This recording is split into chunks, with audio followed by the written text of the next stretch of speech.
Hello, everyone, and welcome to my new stream. In this evening, we're gonna stream Throne and Liberty. Hello.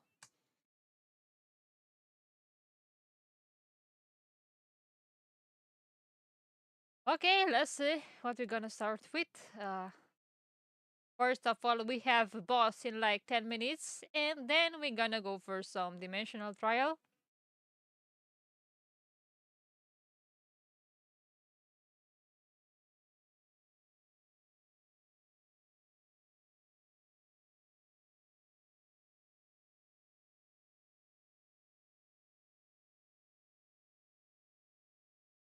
Okay, let's see if you're lucky with some Amitoys here. Maybe I got some furniture. Cena de colori.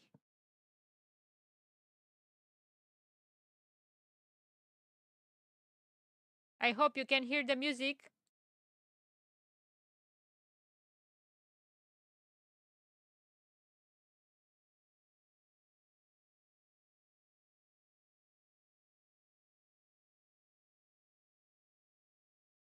Let's see if our members, any, it's online right now.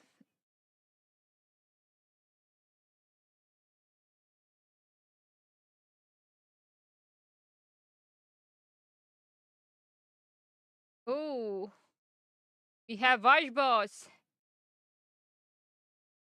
The Lulu, let's go.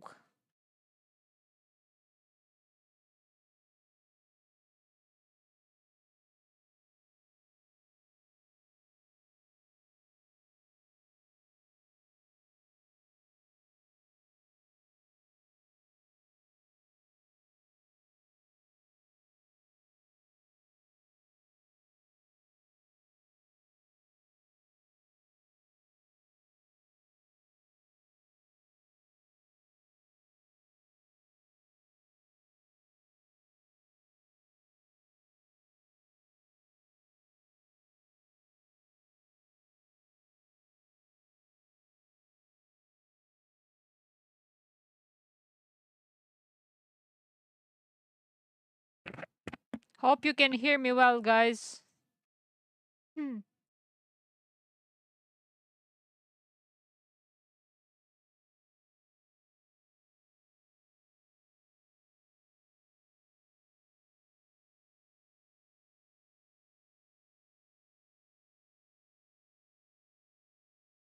Ten minutes to take the last rewards. Ooh, nice.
Okay, almost there.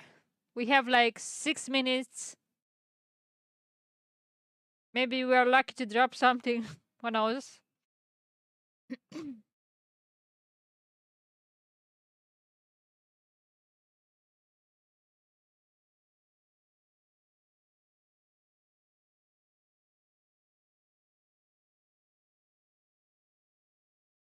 Look, Ariela is here.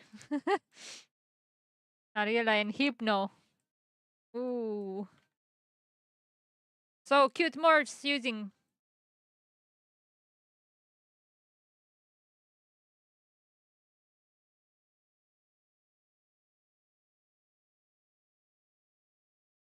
Hello, hello. Coldy, welcome to the stream. Very nice to have you around.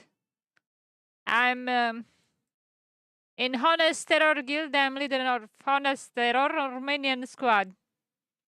What about you? Do you play this game?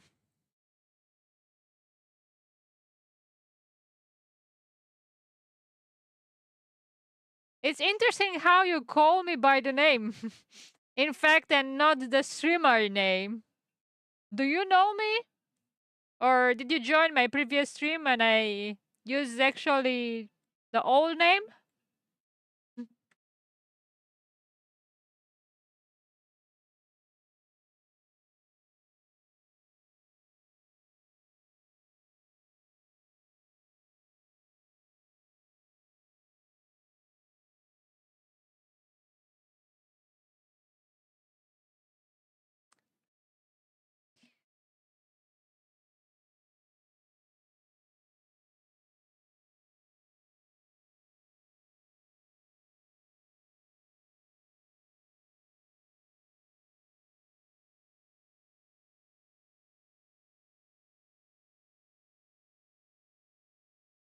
I hope you can hear me, the music. No, I took my time to read your description below. Thank you. Thank you so much. Highly appreciate it.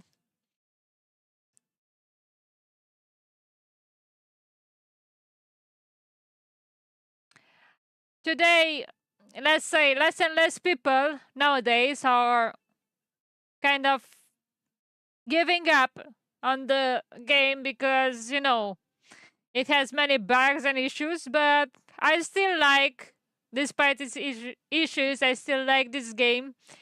The single thing that I don't really enjoy is the fact that you have to enter on this hour. For example, if you not enter right now, you will miss the arch boss.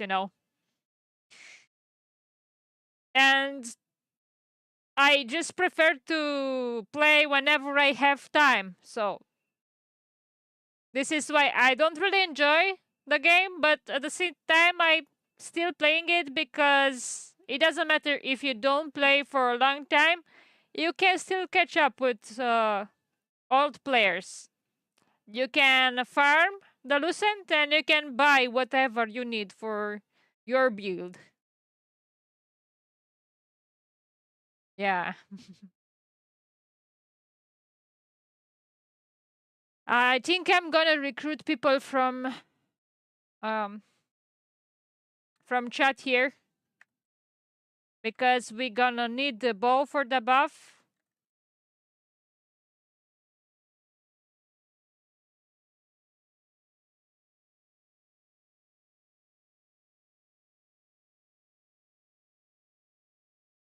Let me know about the music if it's too loud or you can hear me well. A feedback will be highly appreciated.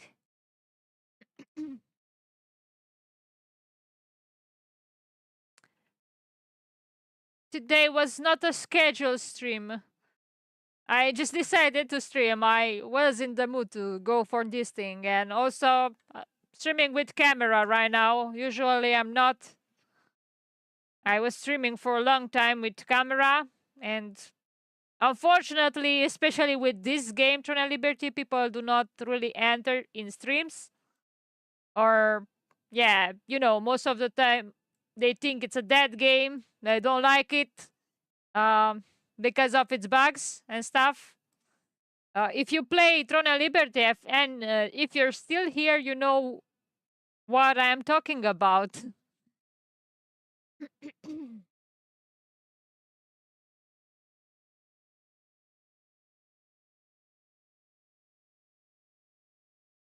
I hope in future updates everything will be better and this game will recover the lost amount of players because, to be honest, from my point of view, is the best MMO you can play at this moment.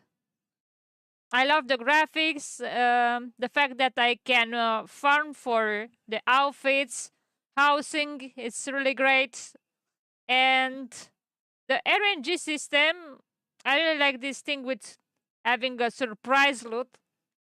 And if you're really lucky, you can drop something, you know? But you need to be lucky. So maybe we are lucky today, who knows? Oh, we got bow. We still need people though.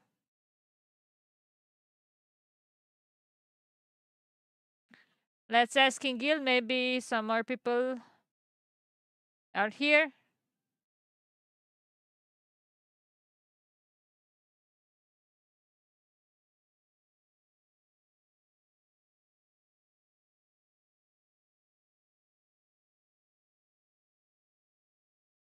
Oh, we don't need bow anymore. We have the bow.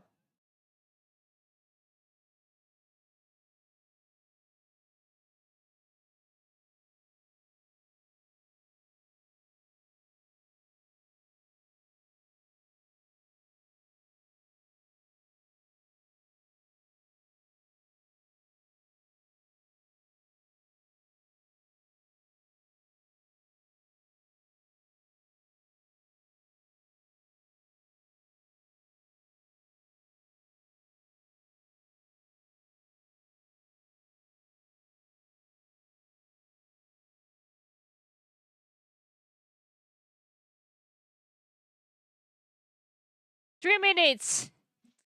Let's go.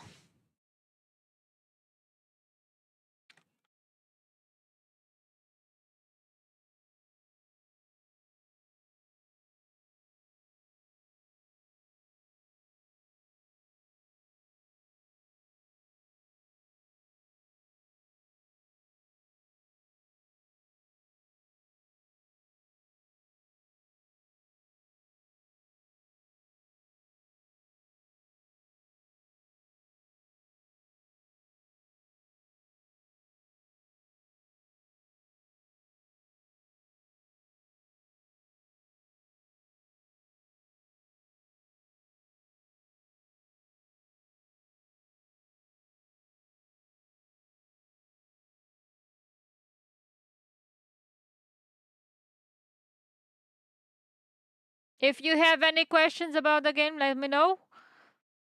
I'm not so sure how many people that are watching they actually play this game or they enjoy the game.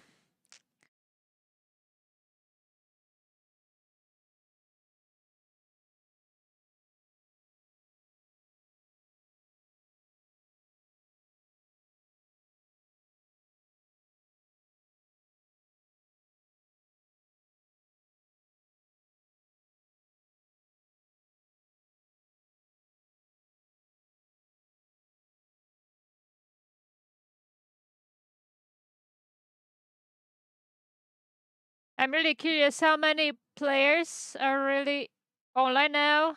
Hello, Richie. Welcome to the stream. Really nice to have you around. How is your evening? I'm actually waiting for the Arch boss right now. Oh, 9k player right now is maybe because it's Arch boss and people are logging just for the loot.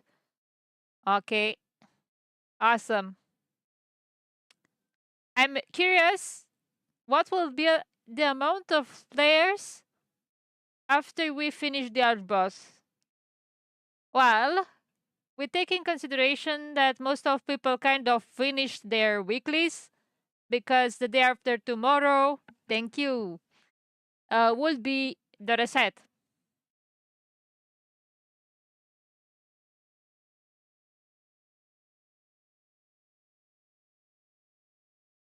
Yeah, actually, I have the headphones, and most of the time I will stream with these headphones.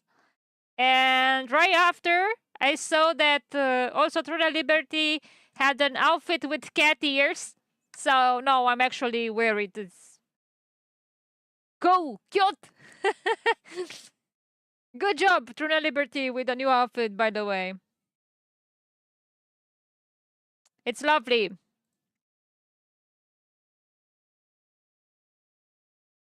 No, I'm from Romania. Thank you so much for asking.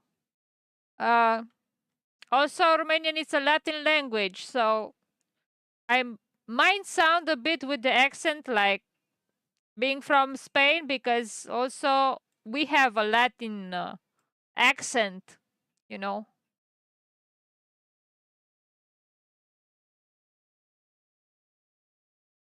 Okay, oh my, I forgot to put food.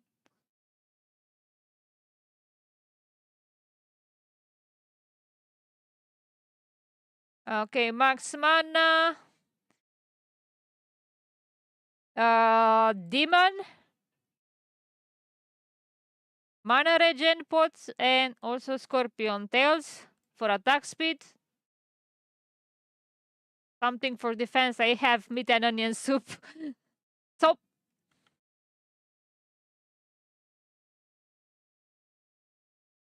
I don't know. I don't know.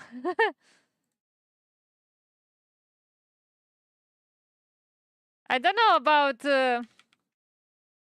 Latin Pokemon song.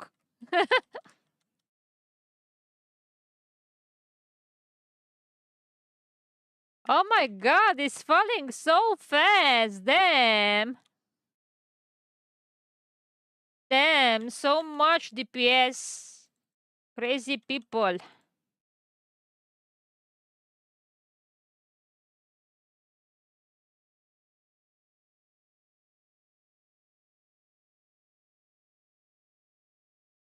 I hope you do enjoy the music though.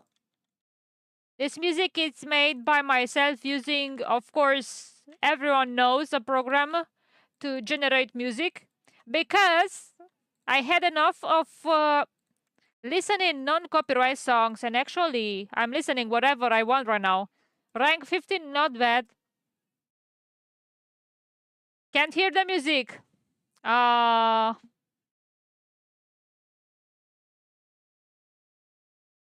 woo! I dropped something. Okay.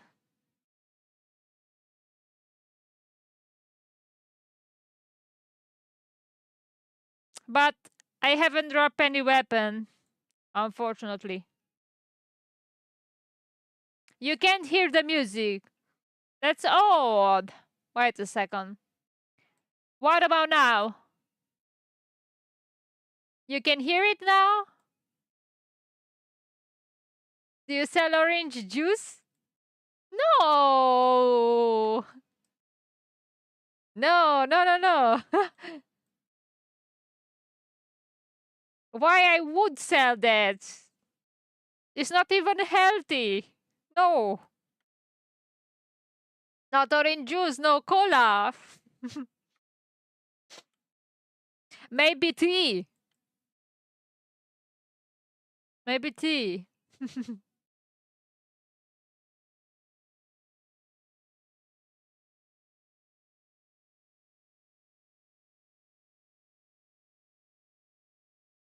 So you can hear the music now.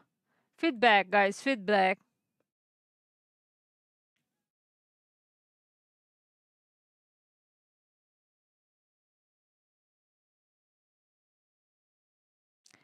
Okay, I'm gonna go for one-dimensional trial.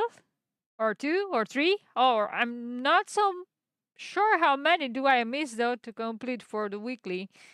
So I'm gonna do that now. I'm not on the cap with the Abyssal contract token, so. Oh, look! Who's here? Speed! The big YouTuber. It's in our server. Him. That's playing this game as well, but he's not that playing much as he makes videos about this game. Okay. Let's apply.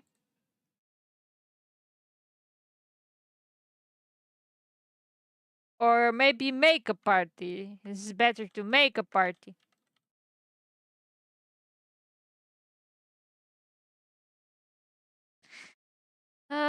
We need the DPS or heal. Multi runs. Multi runs, baby. Let's go.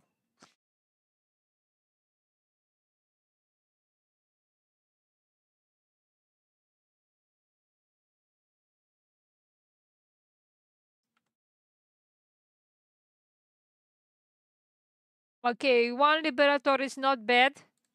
Not bad. Maybe we have one Oracle heal. Hear this song.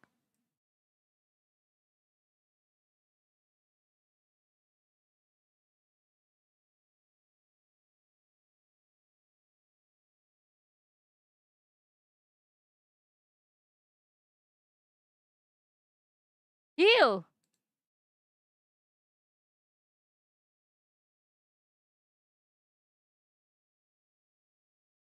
Okay.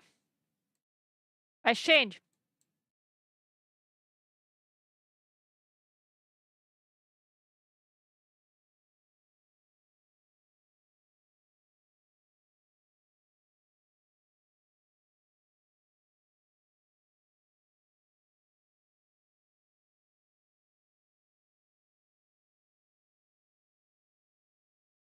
Okay, let's go. Just tier 1 runs.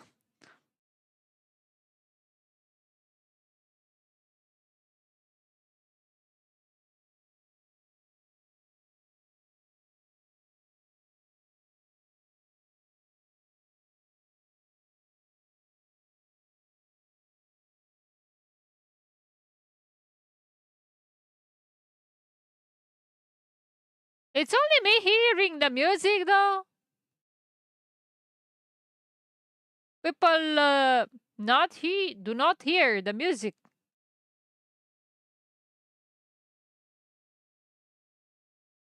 Thank you so much for the follow, by the way, Coldy.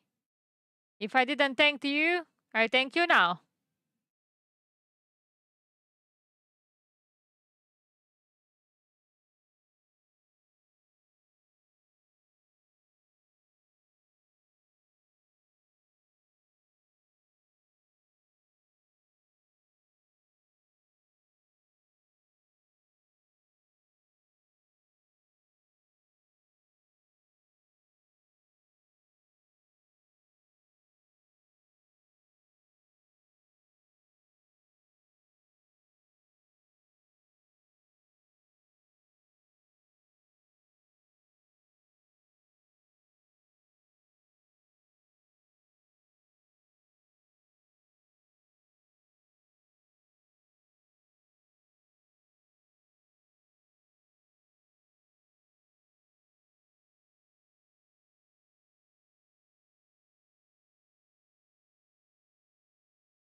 Okay, let's take the geyser. I don't like this part though, especially when the F button, the interact, doesn't work.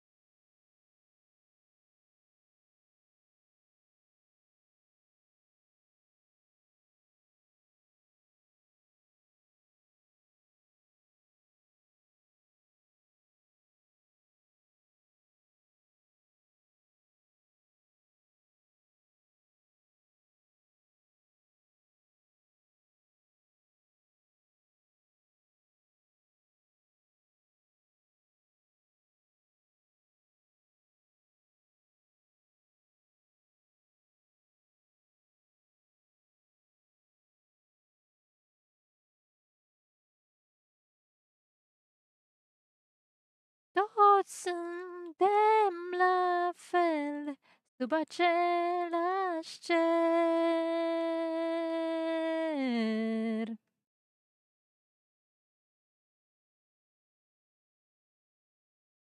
Guys, help me here. We shouldn't stay on that fire. Dodge now.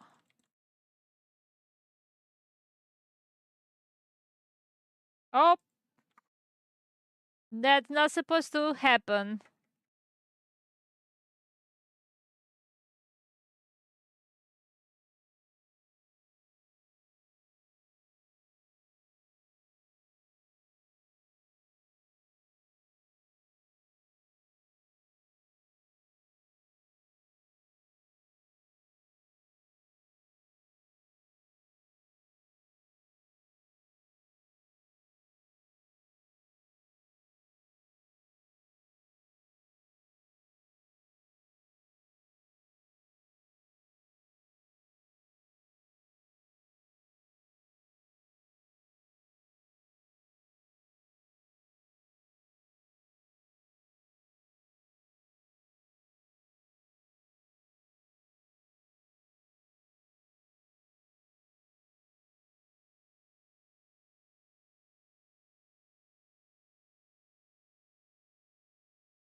That was fast. Good team. Damn.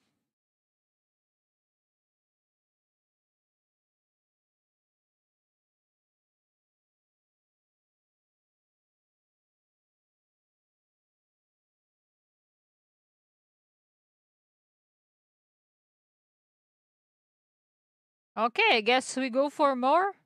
Let's hope they don't leave.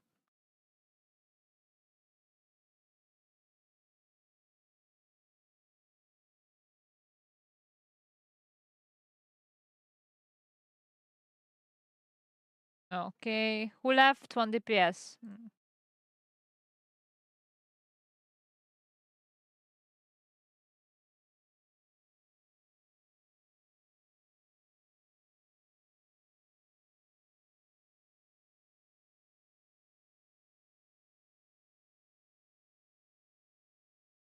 Let's not forget to close the instance, first of all.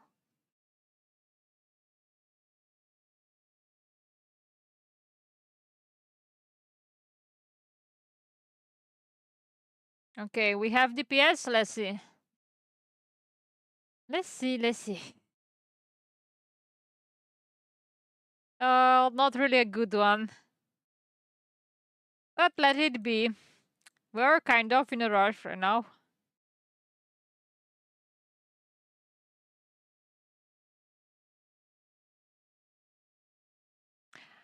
That tier 3 orb is not really good. Orb from event is the best.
What's that guy doing? Almost dead.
Oh no.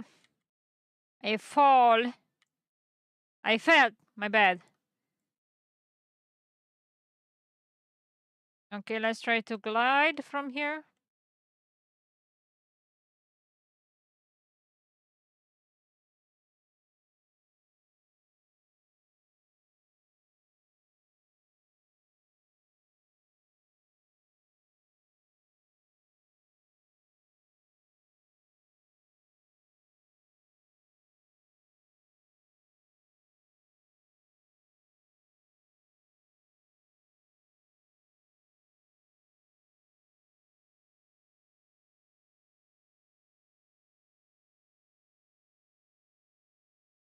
Okay, next crook.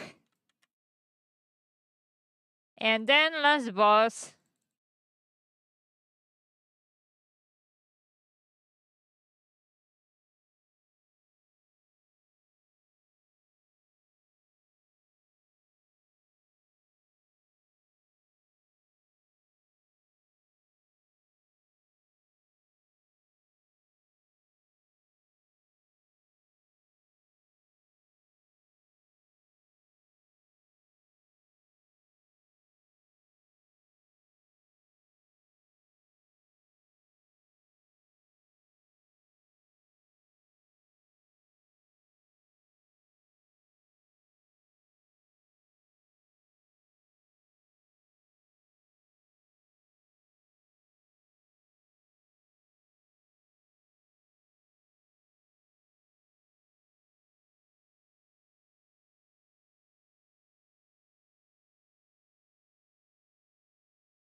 The DPS is a bit lower than previously. Like I said, because I accepted the staff warp. The warp is not really good. The tier 3 one.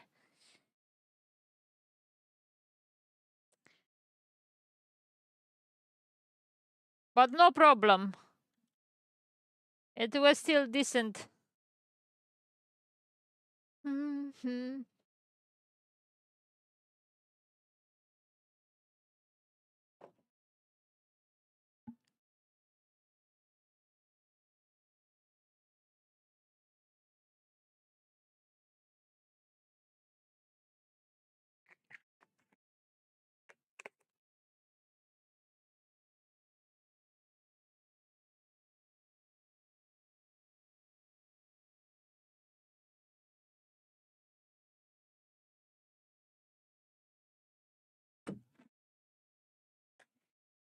Hey Mario, cu ce să mint lumea? What do you mean? Mario.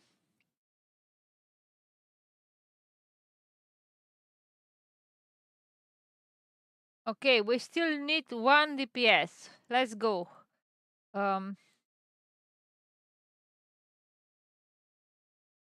Okay, post the recruitment ad here.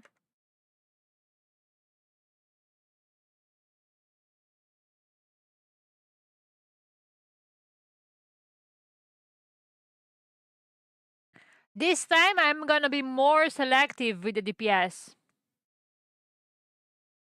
De ce zici tu, Mario, că eu mint lumea? Cu ce anume?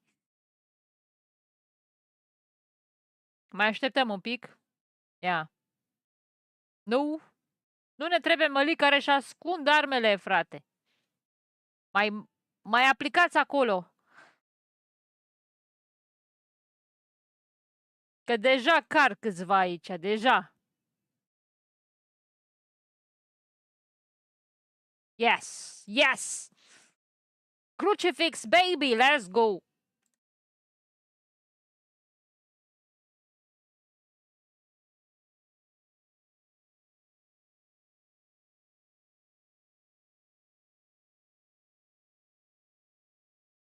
Mario, se aude muzica? Sper că se aude.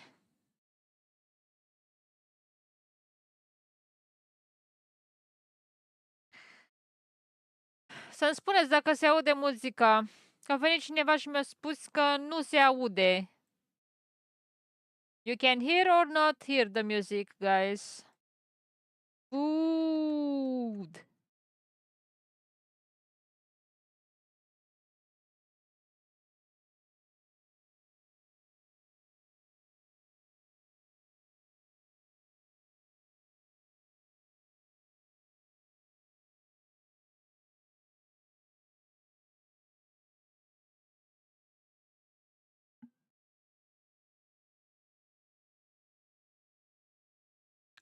Eu aud foarte bine.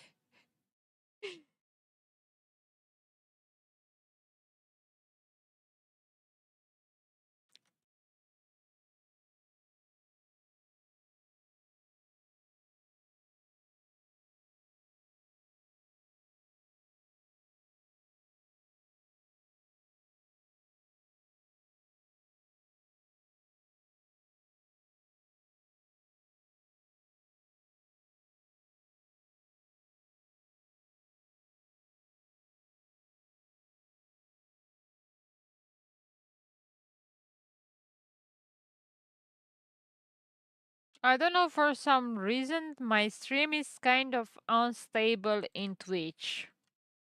I hope everything will work well. It's been a while since I stream with camera, I don't know. If it's that about that, you can see me, you can hear me. I hope you can hear the music.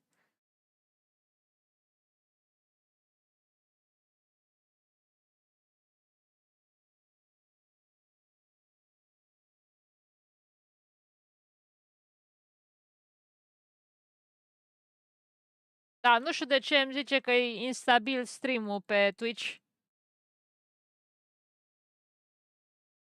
It's moving together with us, yay! Okay. I can't use the F, come on!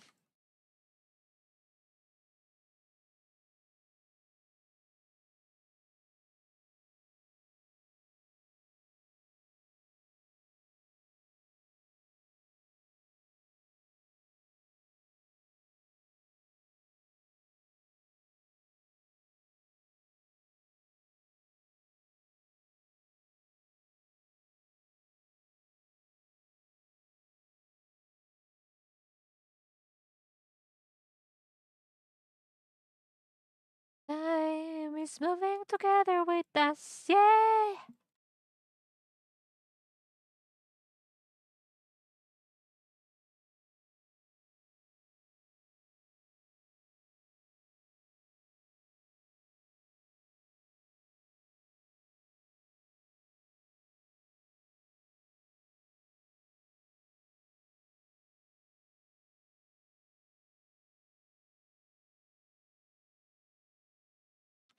Maybe desktop audio is not working, guys. And I can hear just myself. I'm gonna check out later to see what's the issue.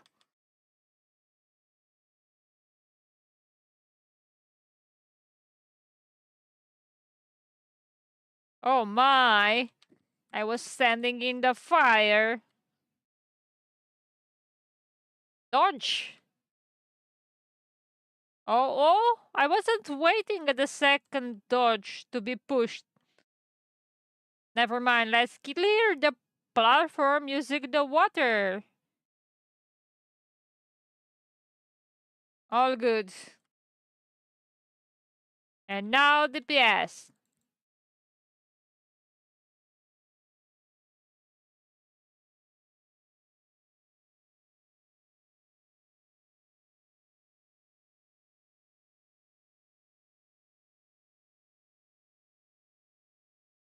The guy with the red lane, I'm gonna save you.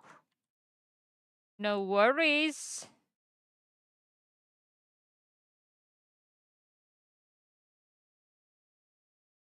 Not so sure how many runs I have left.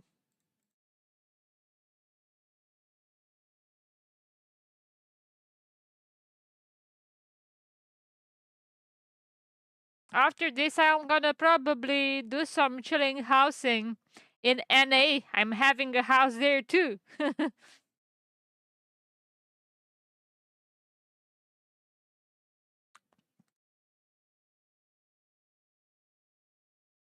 Okay. We still have to do this. No.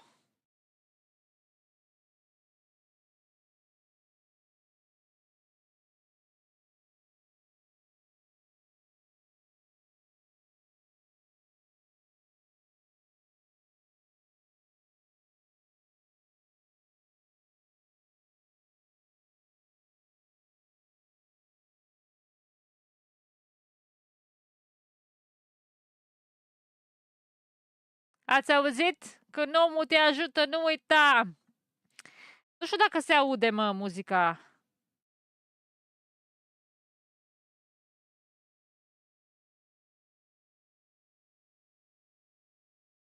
Uh, ok.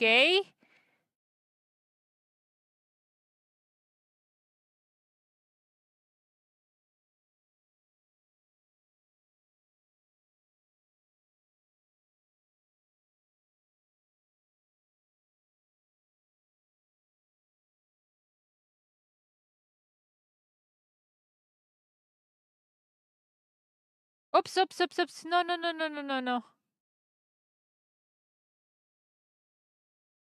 Tower 1, not 2. Okay, let me check that. Yeah.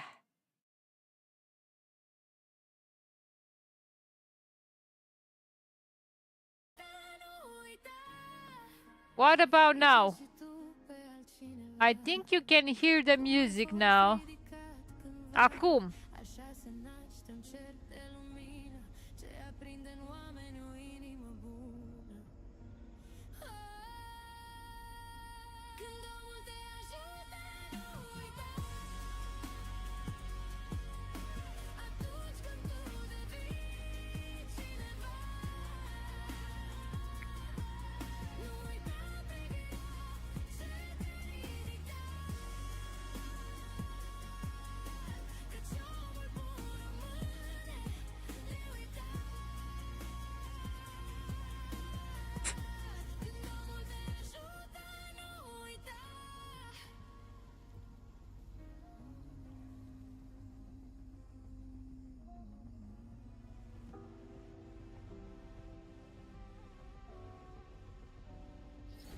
Cred că se aude acum.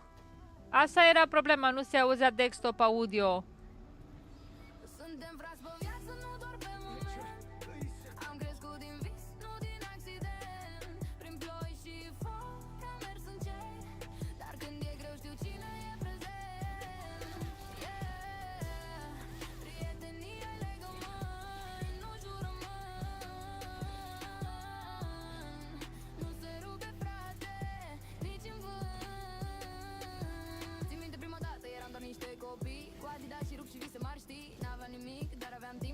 Să visăm, să fim cine simțim. Acum lumea ne vede, dar nu știe drumul. Câte nopți am tras, cât am dus fumul. Dar am rămas reali cu fruntea sus. Că prietenia noastră n-are preț spus. Suntem frați pe viață, nu doar pe moment. Am crescut din vis, nu din accident. Prin ploi și foc, am mers încet. Dar când e greu știu cine e prezent. Yeah, yeah. Prietenia e legământ, nu jurământ. Nu se rupe frate, nici în vânt. Când lumea se întoarce. Și ce mai zici tu că faci, Mario? Care te cunoaște, nu te judecă. Sine, am mâncat din același vis și am împărțit tot. How are you, Mario? N-ai nevoie de mulți, de unul sincer. Când vremuri reci, el rămâne învins de nicăieri. Și când viața lovește, If you're still here, of course. Maybe you're away. Oh my god, I almost died. Aproape am murit în pui mei. Uite la mine cât HP mai am. What? și loialitatea aia care ține totul perfect. Suntem frați pe viață, nu doar pe moment. Am crescut din vis, nu din Wow, haha. prin ploi și foc, am mers încet.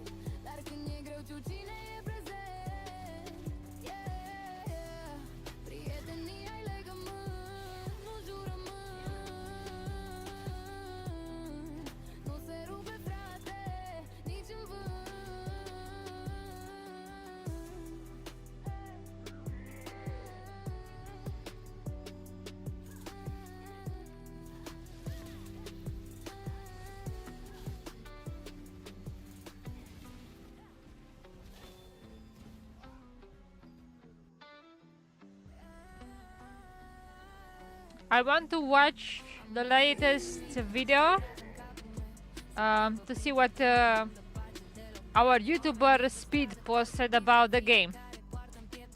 And the fact that it's kind of dying. But probably you will still find me here. I have no other better MMO to go on. If you have any better suggestion, let me know. But from all the games I play, I still prefer Throne of Liberty. And I play Guild Wars 2 for like 5 years. So, if you're about to tell me Guild Wars 2, I already used it a lot of time. Or maybe it's time to do something else, I don't know.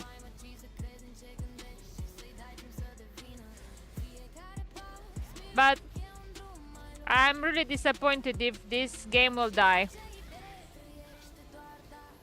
So, Truna Liberty, please do something. Just do something.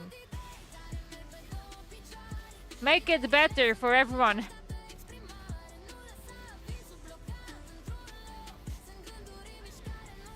Oh, wow. I forgot to lock target. That was my bad.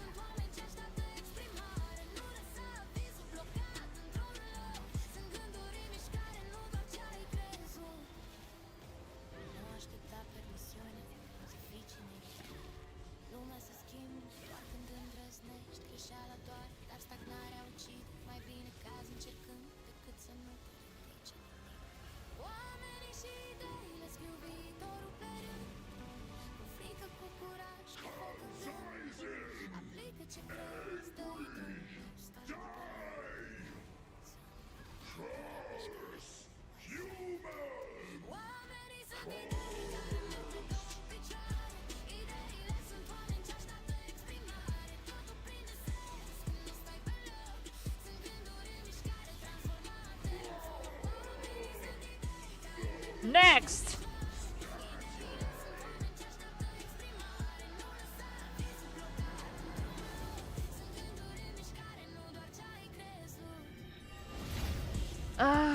This is a thing about Dimensional Trail, guys.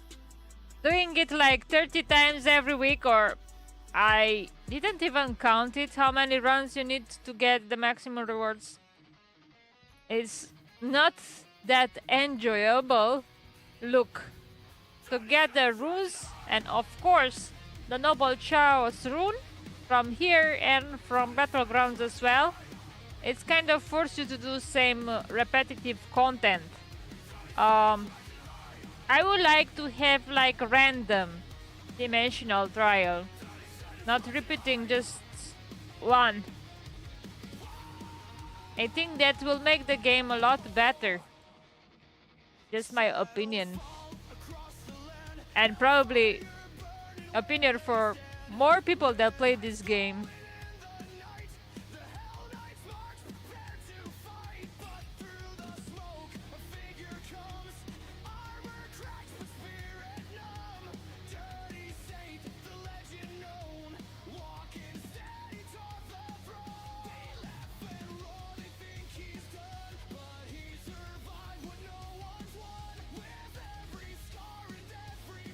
Oh yeah, Crunchy, let's go!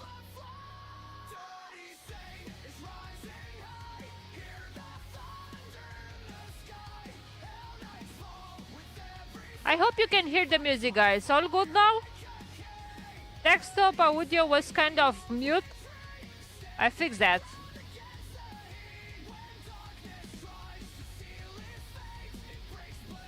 Any feedback? Anyone here that can hear the music?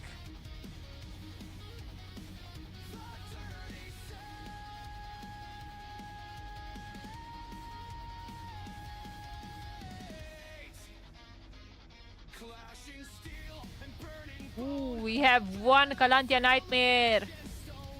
Maybe good DPS, good DPS. Let's go.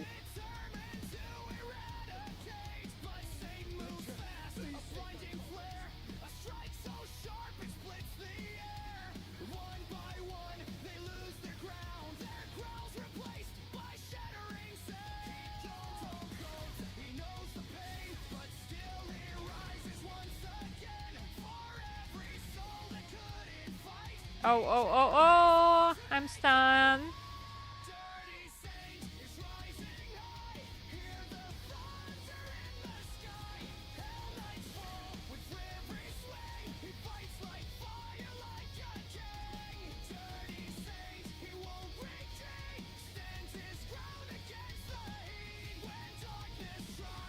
Oh no, so many stuns. Guys, kill these orcs faster. It's Brock too, we need to focus on him.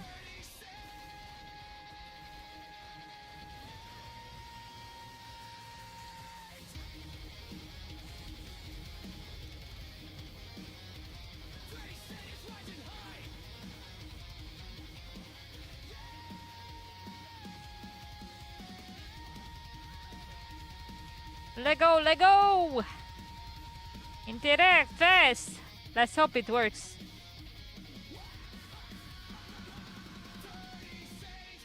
Rising high.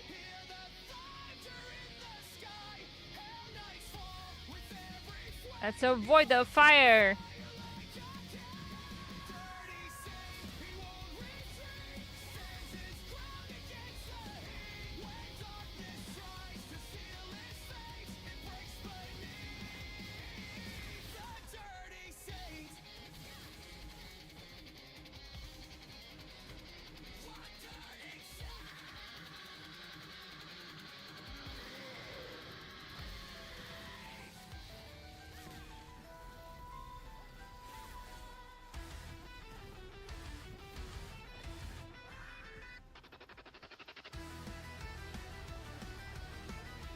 Everyone is rushing.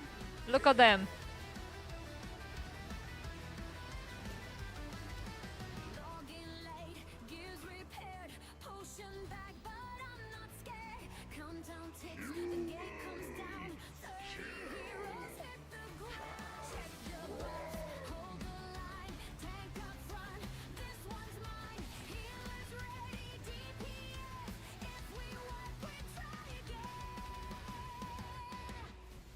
Hi, the boss.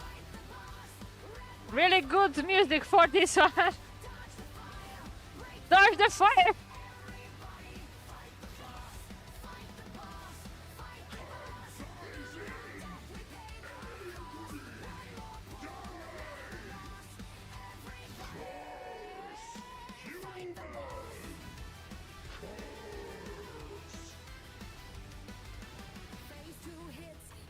I'm gonna fly soon.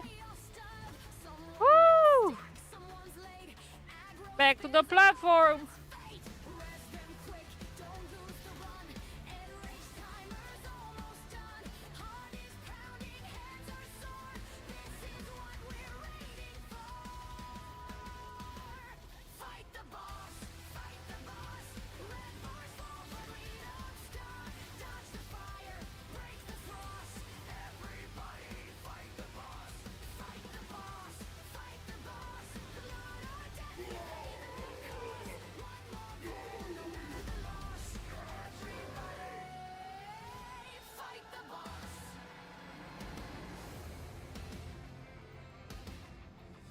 Okay, let's go. Oh no, our healer will leave.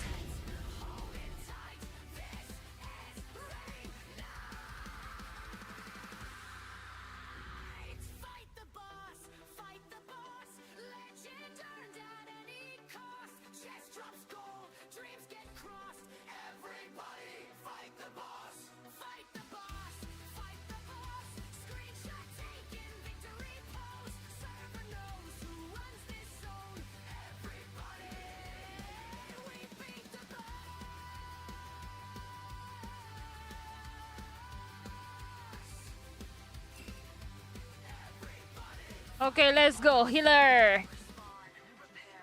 Healer ready, DPS.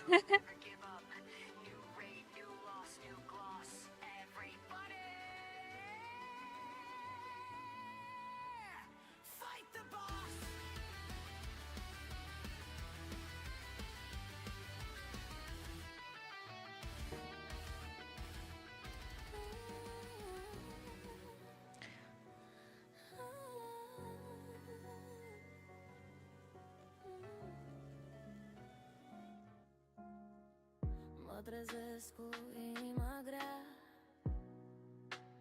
iar așa o umbră ce-mi cade în piept. Nu știu ce vrea, nu știu ce e, dar simt că mă ține pe loc încet. Am încercat să închid ochii, dar tot mă găsește acolo. Și nu pot să opri, să o chem, să o plâng, că n-are chip, doar un gol fără dor. Și tot încerc să respir, să nu fug, Should I swap? să nu strig, dar frica asta fără nume mă întoarce în mine însumi, în locuri ce dor și nu știu de ce. Tot caut un drum, o lumină, un semn, să scap de ceva ce nu pot să înțeleg. Poate am uitat undeva un răspuns, poate plânge Yasmin. din mine, Healer? cutul îmi bate în ușă și eu fug fără să știu de cine. Dar eu pas cu pas, noapte după noapte, și adun fiecare de curaj. Știu doar atât, nu mă pot opri, chiar dacă nu știu încotro să o iau. Și dacă nu vin, măcar învăț să merg, să respir cu umbra lângă mine. Poate frica nu pleacă, dar poate se schimbă, și poate încet mă va lăsa să fiu bine. Și tot încerc să respir, să nu fug, Fug să nu cad, să nu strig. dar frica asta fără nume mă întoarce în mine însumi, în locuri ce dor și nu știu de ce. Tot caut un drum, o lumină, un semn, să scap de ceva ce nu pot să înțeleg. Și tot încerc să respir, să nu fug, să nu cad, să nu strig, dar frica asta fără nume mă întoarce în mine însumi, în locuri ce dor și nu știu de ce. Tot caut un drum, o lumină, un semn, să scap de ceva ce nu pot să înțeleg.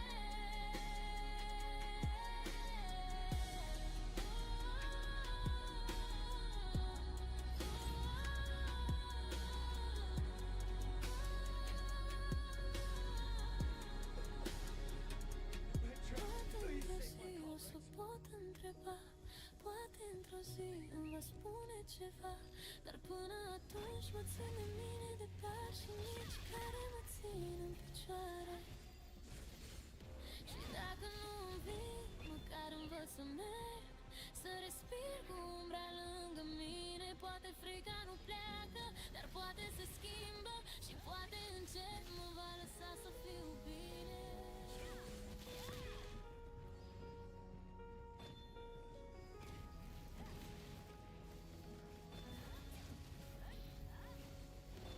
Pașii mei se pierd pe drumuri reci, umbrele șoptesc povești vechi.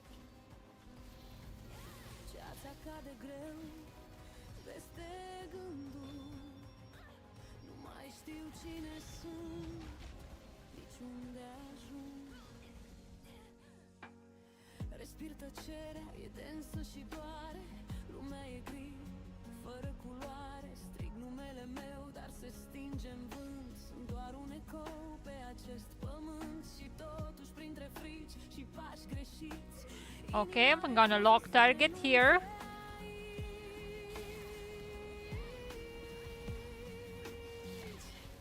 Dar văd o rază de soare în depărtare, străpunge ceața, rupe noaptea mare. Chiar dacă-s pierdut, chiar dacă mi-e greu, lumina mă cheamă, îmi spune sunt eu. O rază subțire, dar arde-n piept, îmi luminează drumul pas cu pas încet. Din ceață mă scot, învăț să sper, cât timp văd lumina nu mai cad, nu pierd.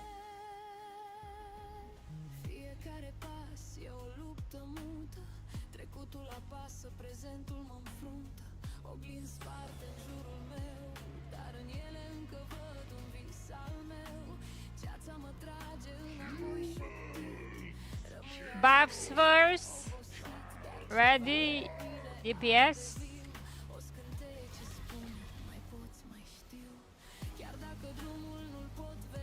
Okay, gonna save this guy.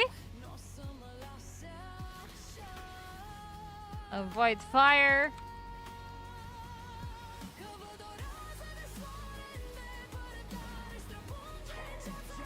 Dodge. Okay, that one. I missed the second one. After block, we can clear.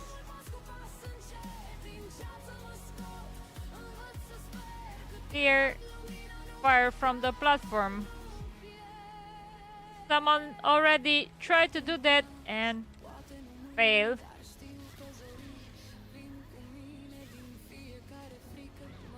Well, one managed but one died.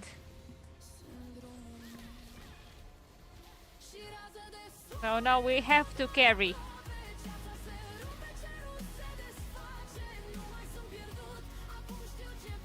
It's very important, the first and the third dodge and the block.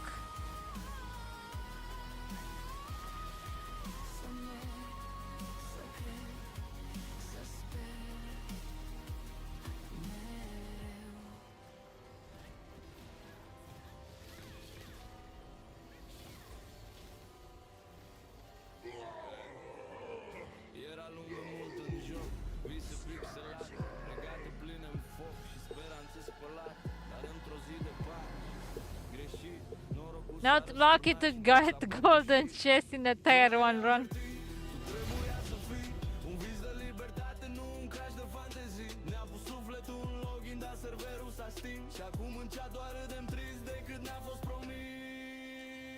Okay, let's go, guys. First, let's close the instance.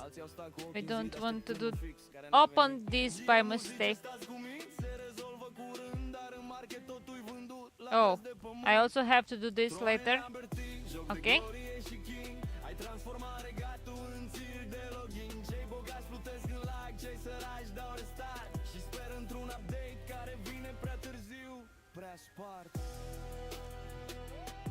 Come on, Yasmin. Nice. Healer once more.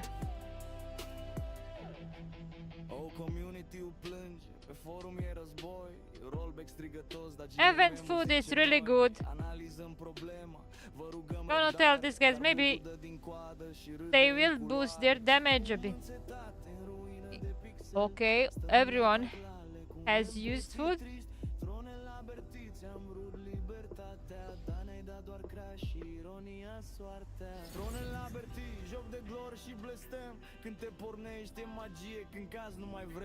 Poate într-o zi când patch-ul va veni ne vom întoarce iar în lumea ta de-ai reușit.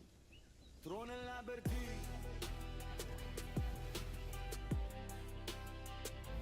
Trone la Berti.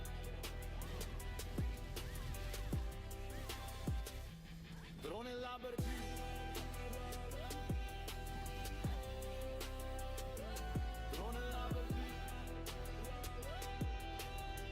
By the way, this is a song in Romanian. It's kind of a parody about Throne and Liberty, but most people that play the game knows what it's about. I still love the game despite its issues.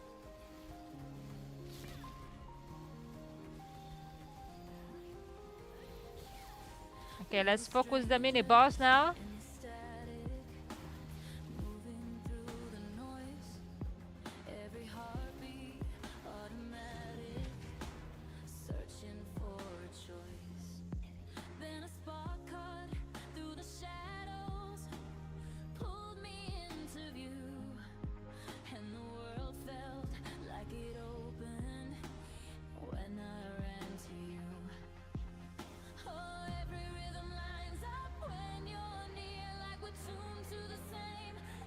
Okay, the next boss.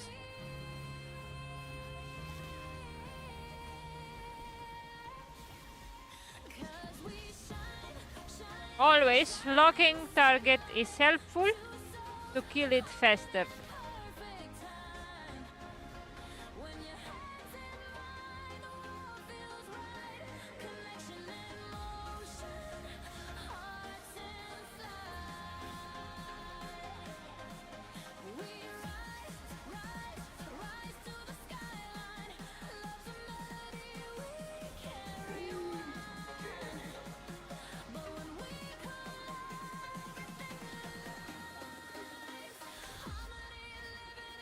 many people judge me by using the mouse on some skills, but I'm using them like on the skills that are like buffs or they have high casting.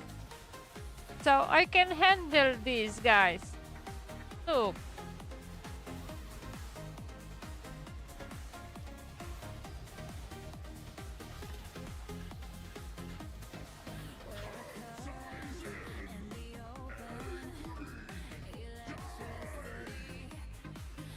oh, not good. Why you fly, guys? Why? Okay, let's go take the water. Oh, someone did it already.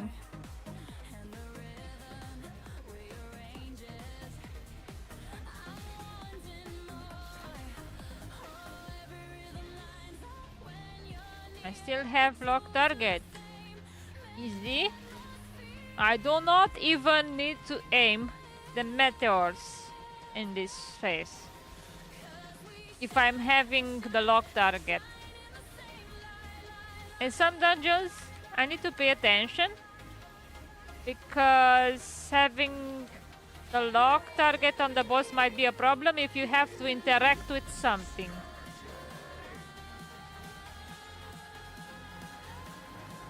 But in this run, it's not the case.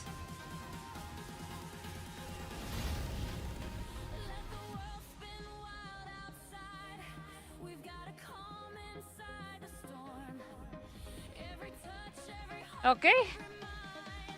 Close instance and what do we miss? Healer and DPS. Okay.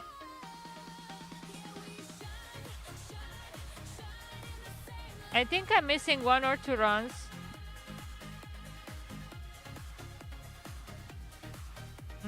Probably people will enter after the event.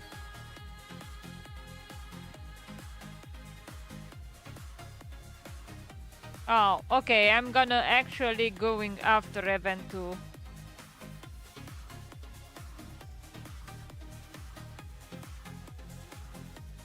Is there anyone? Oh no. Okay. In like 5 minutes or so, we're gonna have the event at Sanctum of Desire. Maybe I'm lucky and I drop something that I can extract and sell for some lucents.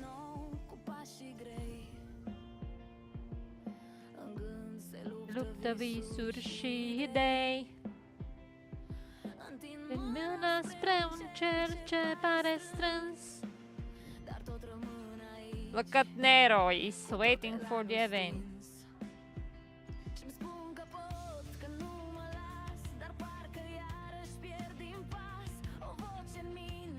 Urlă, hai, nu te opri.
Sub soare. Vreau să ajung mai sus decât e. Să rup din mine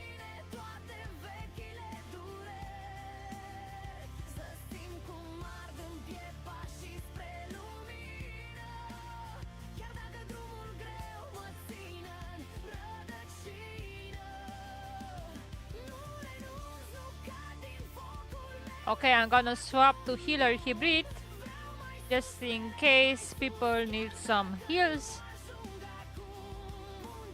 Știu că uneori puterea mea se rupe, dar tocmai atunci mă strâng din cioburi mute. Și dacă urlă lumea nu pot, eu tot continui, căci focul meu nu-l stinge nimeni, nici ani. Vreau să ajung mai sus decât el. Look at Trutiel, he's dancing. Well, Furtunilor și pierderi, să simt că pot, că sunt făcut din lumină, și că într-o zi voi smulge și ultima rădăcină. Nu renunț, nu cad din focul meu, le fac un drum. Vreau mai sus, mereu mai sus, și poate chiar ajung. Și poate chiar ajung.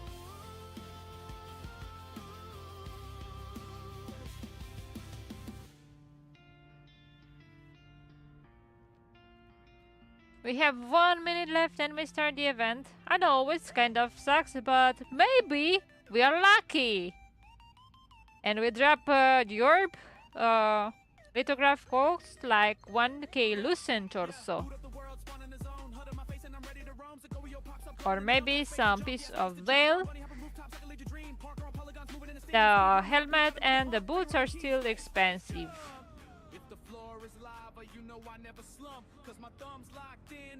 Legendary jump!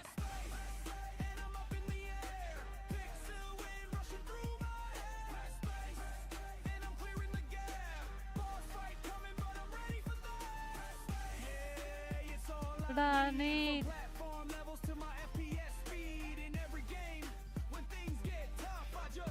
Press space and jump. Yeah, respawn checkpoint, gotta try again. That ledge is trolling harder than my closest friend. Double jump unlocked, oh now we're in luck. Watch me chain them like a combo, never getting stuck. Gravity's optional, fixes don't apply. I'm skipping at the max if I touching the sky. Developers patch for the cancel the pump. Gamers rise up with a space bar jump. Ready? Platform falls, but I never go slump. My reflex lives on that glorious jump. Let's go!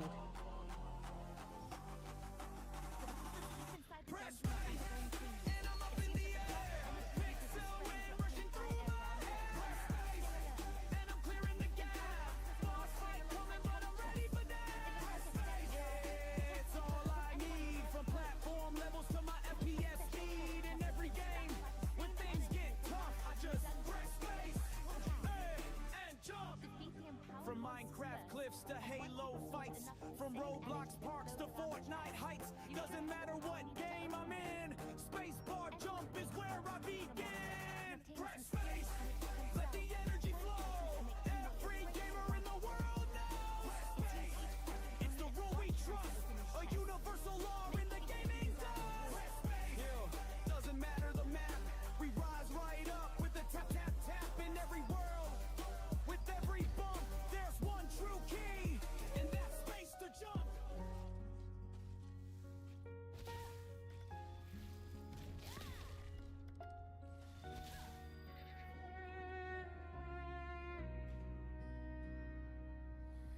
Pe drumuri goale plouă iar încet, și vântul-mi șterge pașii încet. Too many people, I see. Oh. Unor apasă cerul nesfârșit, și-n suflet parcă totul s-a plecat. Când timpul tace, simt că-i toamnă, și în mine se aprinde un dor ușor.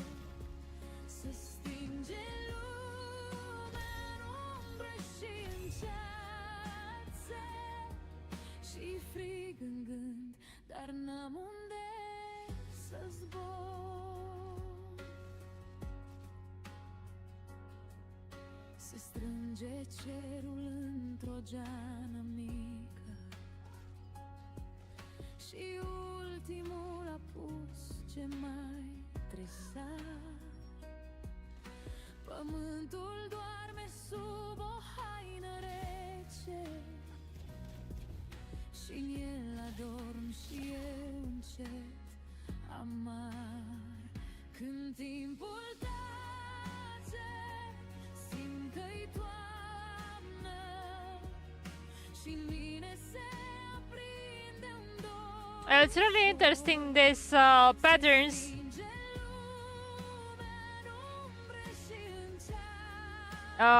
I am having them not only when I am it's footsteps, I mean having them not only when I am walking, also when I am using the morph. It's really great job at the designers in Throne and Liberty, especially with the latest outfit and this insane samurai effects. Also, I love the swords. Și când zăpada va cădea pe gânduri și timpul va rămâne nemișcat. Look! Oh my god, how nice! It doesn't matter what morph I am using, I still have the footsteps. Dar același glas curat. Când timpul tace, simt că-i toamnă și-n mine Okay, done with the key, let's go. Wish me good luck with the drops, guys. se stinge lumea în Was unlucky to drop something from Archboss though. și frig în gând. Well, I dropped only one flower. Still missing a lot. And I probably am gonna sell it. Because anyways, I need to participate in way more archbosses to be able to upgrade my stuff. Iubit într-un an, iar pe jos se aruncă și la mine se uită cu burta sus ridicată. Ea vrea să fie mângâiată. Nina mea cea drăgostoasă, pe scaun ea nu mă lasă. I thought that was mine, Nebulosa, come on! Toată ziua vrea să o mângâiară. I thought that was mine.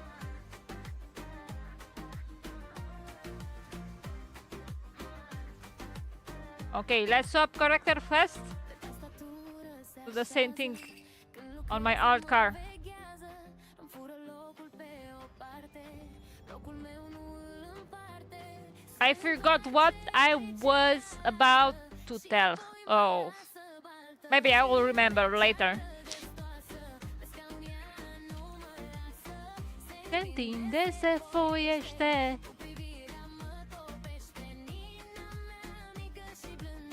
Okay, let's check the Amitoys. And drink some water. Meanwhile, no one redeem hydrate, but I must do that. Parcă trec toate durerile, înătoarce inima crește și tot cerul se limpezește. Nina mea cea drăgăstoasă, pe scaun ea nu mă lasă. Se întinde, se foiește, cu privirea mă topește. Nina mea mică regină, e iubirea mea felină, dar Okay, let's check out the Amitoys. Very good. e iarnă iar, dar sufletul nu îngheață. Oh no! I'm missing just a few points to be able to do the boss raid. Am urmat Maybe next time, guys. îmi spune blând, e bine că ești viu din nou. De când că-i soare în zăpadă și în mine lumine. Nu mai las frigul să-mi stingă rădăcina. Că viața-i frumoasă, chiar dacă doare. Eu merg înainte.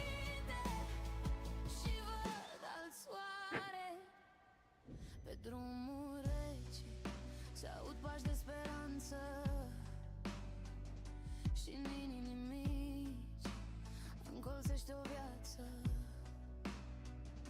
Nu-i totul alb, e plin de nuanțe vii,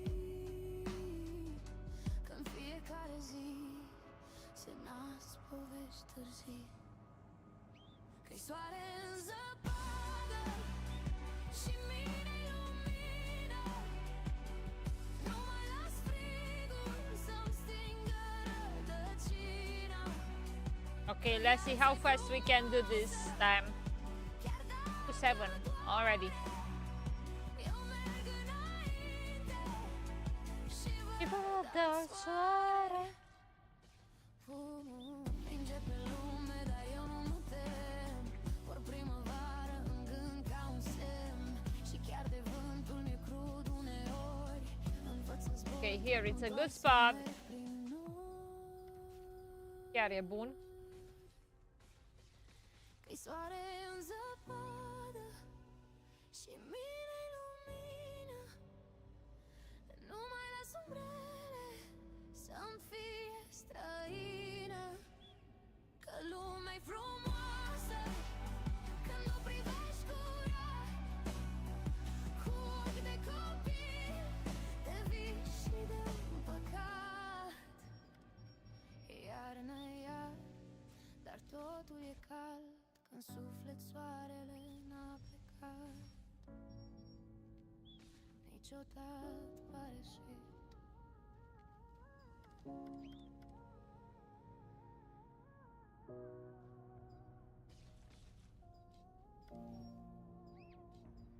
I think with a healer is better, at least don't risk to lose the points. Nu mai cred în focul ăsta blând și rar, dar inima nebună nu mă lasă iar. Se aprinde tot când te simți Paradoxal that my character, the alt, it's blonde.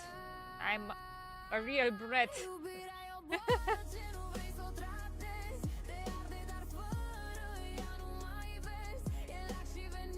Well, it's like when I use the name Ixodida, this is Adidoxy, it's the reversal, so I consider to make it also blonde hair because Ixodida is brunette.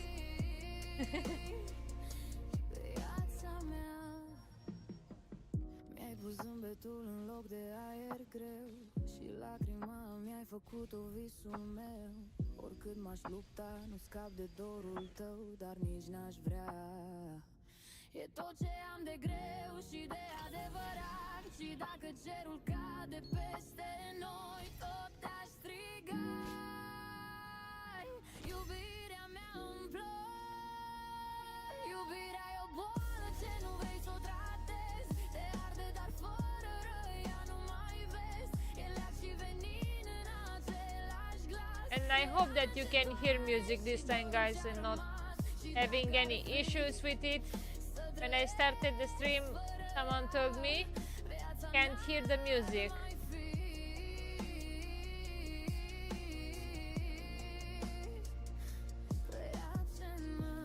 Poate-i blestem, poate-i dar ceresc, dar în ochii tăi eu mă regăsesc. Și dacă dragostea e nebunie, atunci lasă-mă să fiu bolnav pe veție.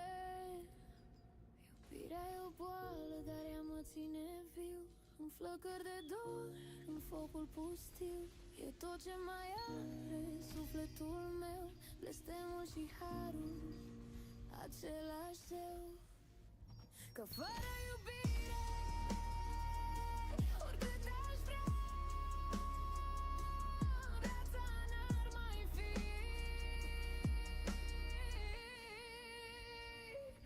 Viața mea.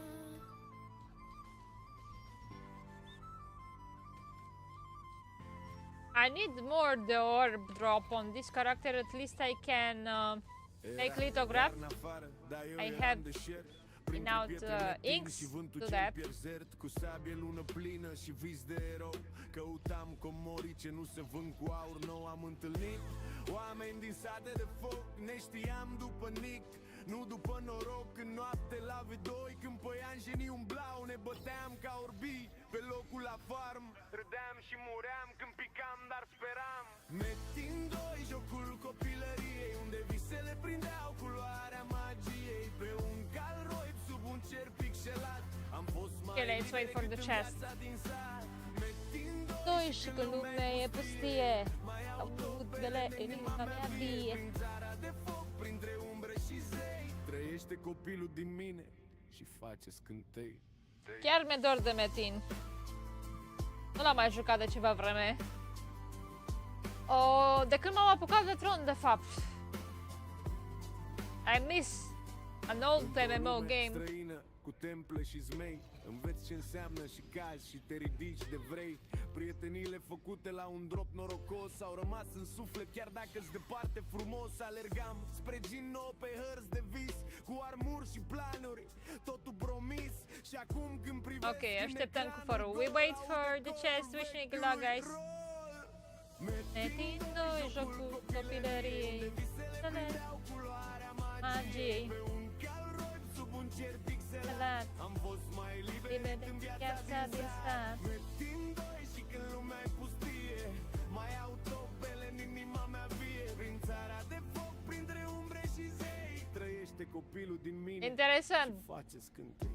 Acum ascult o melodie despre Metin 2 și mă joc Tron al Liberty. Din satele acelea departe în cod, ne-am crescut sufletul în joc și norod. Metin 2, jocul copilăriei, unde am crescut printre umbre și trăiri. Același drum, chiar dacă-i visat, Of. nu s-a uitat. Și dacă într-o zi serverul s-ar stinge, tot noi am fi cei care am strânge Cufărul. amintiri vii și Dulcele cufăr. Metinul trăiește The sweet, sweet chest. ce am simțit dor.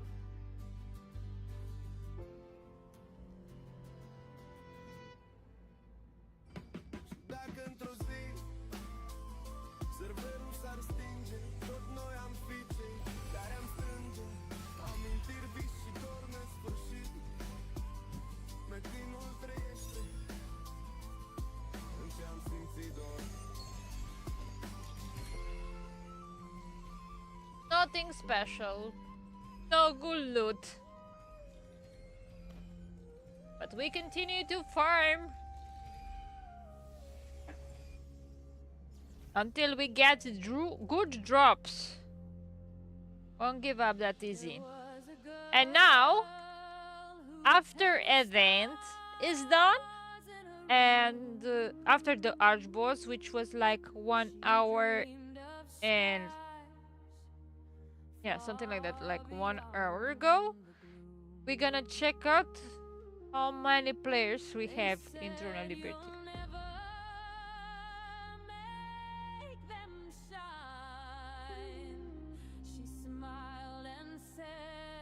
Player count now.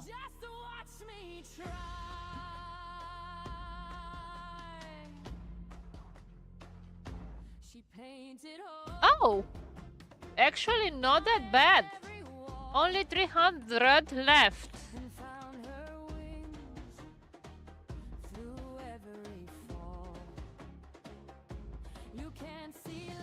In 1 hour and a half. So.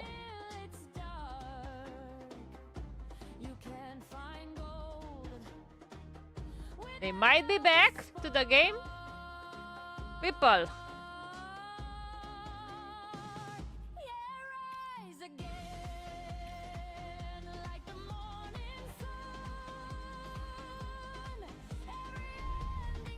Meanwhile, waiting for some battlegrounds, I'm gonna check out Speed Video Fest. Yeah. Let's put the music on mute right now. I want to see something.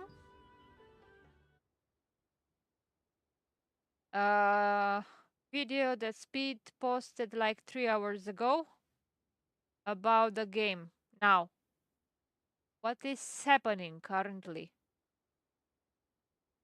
Okay, not this is me. Oh, wait. Speed, Where are you? Come on the screen. Okay. There he is.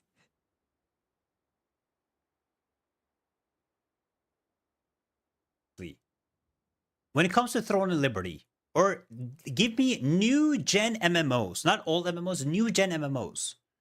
I would love for you guys to tell me, new gen MMO wise, which game is better than Throne and Liberty. Like, I hate on Throne and Liberty all the time, but let's just be honest for a second. New gen MMOs, which game is better than Throne and Liberty? Let me know in the comments. Because New World is gone, Lost Ark is heavy pay to win, all Ash of Cremation is GG. Yes, you're right. Throne Liberty is better than any current MMO on the market.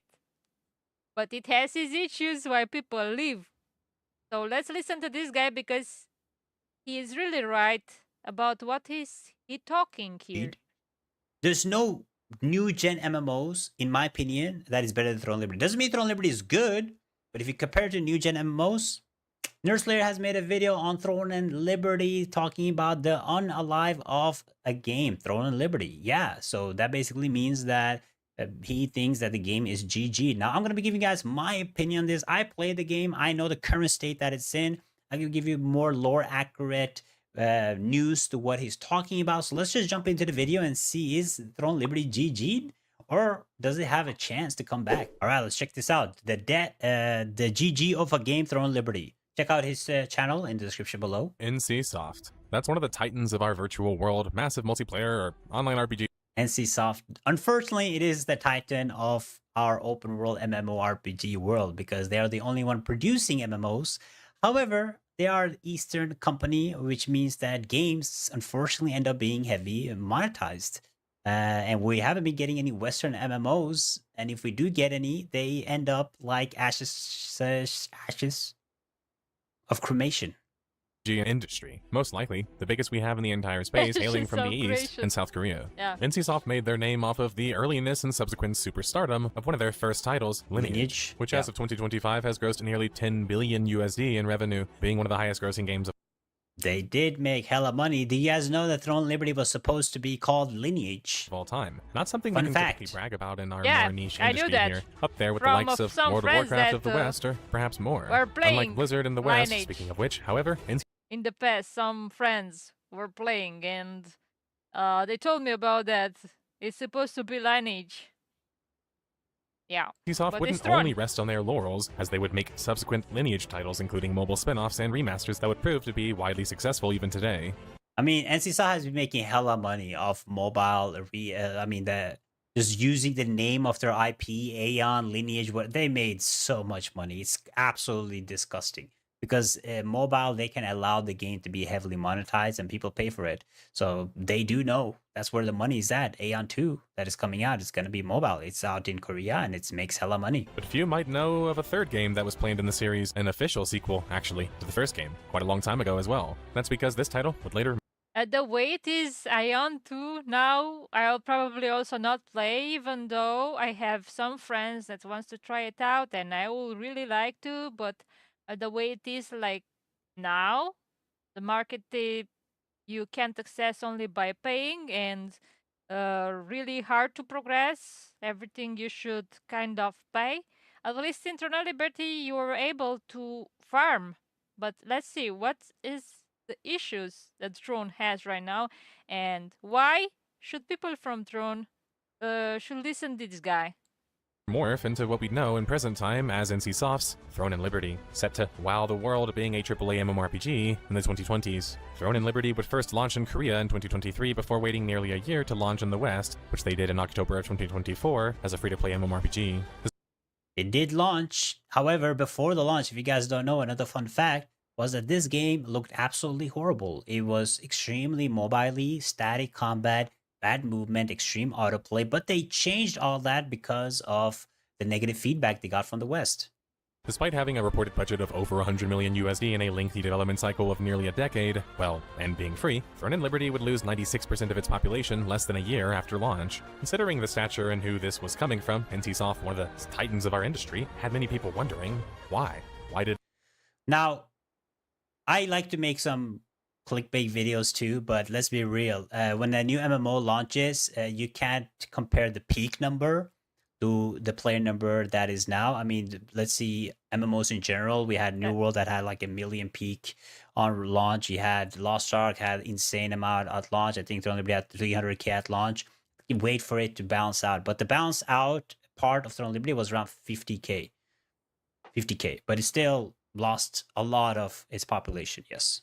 Did Throne and Liberty fail to garner an audience in both the East and West? And what were the largest contributing factors to its failures? Luckily, that's exactly what we investigate on the Death of a Game series, which is what this is, utilizing a timeline of events filled with bits of evidence, developer testimonies, and more clues to uncover the mystery behind why Throne and Liberty was unable to maintain its initially large audience. Detectives, we have a case to crack for Throne and Liberty, or something like that.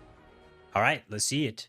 Now, fun fact, another, Throne Liberty actually was ranked top, I think 30 of revenue made on Steam, which is pretty crazy for the amount of players that it has. So in my opinion, is more disgusting. Like, you are making that much money off of almost such a low player base is insane. The story begins far back, further back than you might be imagining even. That's not because NCSoft is ancient, and they are, being found. Well, I think people really like the game and they want to invest in it because they like it. And some people do invest a lot of amount, let's say, of dollars because they don't want this game to die and they really want to buy kind of everything from the shop and keep themselves, because it's really hard to find a proper group, especially now with so low player database we're having.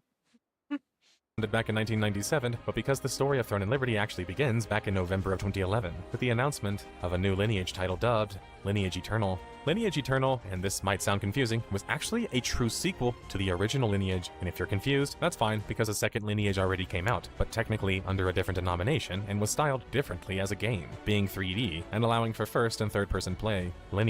Now, the problem with games in general using the same name as IP is there's a huge problem with this, because you expect the same type of game, but they just use the name because of the marketing and the hype around it, and they just release a whole different game. Like Aeon 2 is a perfect example. Lineage is a perfect example. Like, you expect the same game, you get into it because of the hype of it, but it's not the same game, but it has some small things where you can tell that it is the same IP, but they just like to use the name for extreme hype because it makes hella money. Lineage Eternal, on the other hand, was a top-down 3D game just like the original was. We can see it first showcased at G-Star 2014, where it had a striking semblance to what would later become known as Lost Ark from Smilegate, another Korean developer.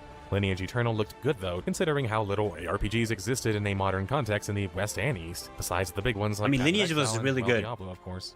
This when it did version launch. was actually designed utilizing the Guild Wars engine, which might surprise many watching. I think it looks and plays quite nicely from the small clips that were showcased. But the closed beta for the game would be reportedly delayed for a number of years before finally becoming a thing like 2 years later in November of 2016. Following the testing, NCSoft would receive enough feedback that would make them start to question their intention with Lineage Eternal altogether. They would go as far to change the leadership of their project altogether, bringing in a largely new, unknown leadership and moving from Guild Wars' proprietary engine to the Unreal Engine 4, likely. They did the same with Throne Liberty too. They did take a whole 180 when it came to like the whole mobile aspect of it. So NCSoft is known to do like full 180s when it comes to their project, depending on feedbacks. Opening up their accessibility in the process for their hiring too. Lineage Eternal would never come to light, sadly. Officially, Lineage Eternal would become something else, dubbed Project TL, Throne and Liberty. Project TL, November 2007.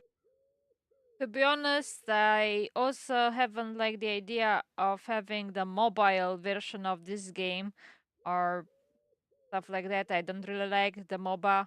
I like the PC version. Just a year later. For me, And this I'm signified gonna play major on changes, PC. not just a change of name. With the Lineage name no longer involved, this was not set to be their biggest game launch in the coming history, as that would probably be reserved to the new major Lineage title that they would ever drop if they ever do drop one, as it was their flagship series. And second, that now an entirely new IP had to be crafted, and that was not something historically NCSoft did very well or had a whole lot of respect for, especially in the West. Project TL not so secret once you figure out what the end result is, Throne of Liberty, but it was an entirely new project effectively, extending the development duration and budget for the game. Project TL would become Throne and Liberty years later in February 2022. I mean, this game has had so many different directions. It's just crazy. Like, they did 180s on 180s to 180. I mean, at once it looked like a dungeon crawler, then they changed it to more of a mobile game, then they changed it again. Like, it's crazy. It's crazy. Producer Ong Jong-ok, Yeah. Throne and Liberty would reflect the game's departure from Lineage and open up a new book on what was possible for new MMORPGs, gameplay, and possibilities. But the interview for me was a tepid one. It seemed like they were just merely acknowledging, hey guys, this isn't Lineage. Cool. Well, what was it? Was it ever going to be able to fully formulate its own identity too? Gameplay would be revealed in the spring of 2022, as well as more details concerning what was possible in the game. TNL featured high-fidelity graphics and a fast-paced action. Like, you can see by this was the early footage that it was completely static combat back in the day. You couldn't move while attacking. The UI was super outdated. Centric combat system and allowed for Like, look at these skills, bro. What is this? interesting vehicle or minion play. At least that's what we could see from the early trailers. They even had things like a grapple hook to traverse the environment, large-scale PvP. Yeah, I think if the game had more testers employed, would probably have a greater success and not that many fails in the past. And they fixed a lot of stuff until now. I know it's hard job. It's something really big. They made something big, like this game, and the graphics are insane. I think, especially from my point of view, I don't know from others' point of view, is the best MMO that I play with such insane graphics. And I feel so bad about it if this gonna die. Really. It's so much effort in it. It don't deserve to die. So this is why you should listen, guys. All the YouTubers, they make content for you and giving you advice how you can improve. This guy tested a lot. He played a lot of games. He knows about what he is talking about.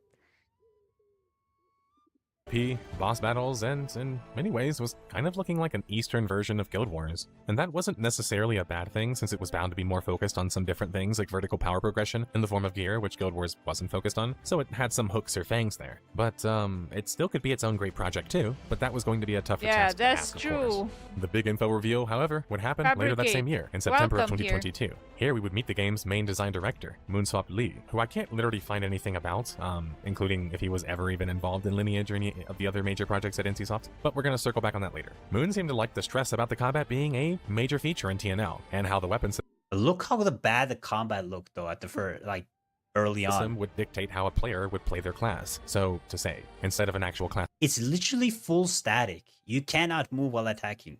design. This meant they were tying the skills to It the weapons was themselves like that. instead, kind of like Guild Wars It 2, is except it was better now. worse because it would actually dictate your class as well, while Guild Wars 2 has a bunch of different classes that are able to use a bunch of different weapons. But this system is done in a ton of other games like ESO and so on and so forth. I find it really boring and unimaginative, since it's so hard to tie a class identity and thus lore and story and roleplay ability, which Honestly, I know a lot of people don't like it. They don't like being able to swap classes or weapons, but I do think Throne Liberty did it pretty okay. Because I played the same tank from day one. I had some switches to like different type of tanks, but mainly I've been playing SNSGS. So you do find your identity with the class. But the problem is how hard it is to swap between the classes. Like, if you have a game where you feel like you should be able to swap classes, it shouldn't be that difficult. It shouldn't be tied to your weapon level, your gear, stronger weapons, all this small stuff, your skill levels, everything. It is so difficult to swap, and only the big players or the big whales can actually swap between classes seamlessly, right? So that is, I think, one of the weakest points when it comes to the game. You have a weapon swap option, but you cannot swap weapons as you feel like. helps you, as a player have an identity to just a weapon.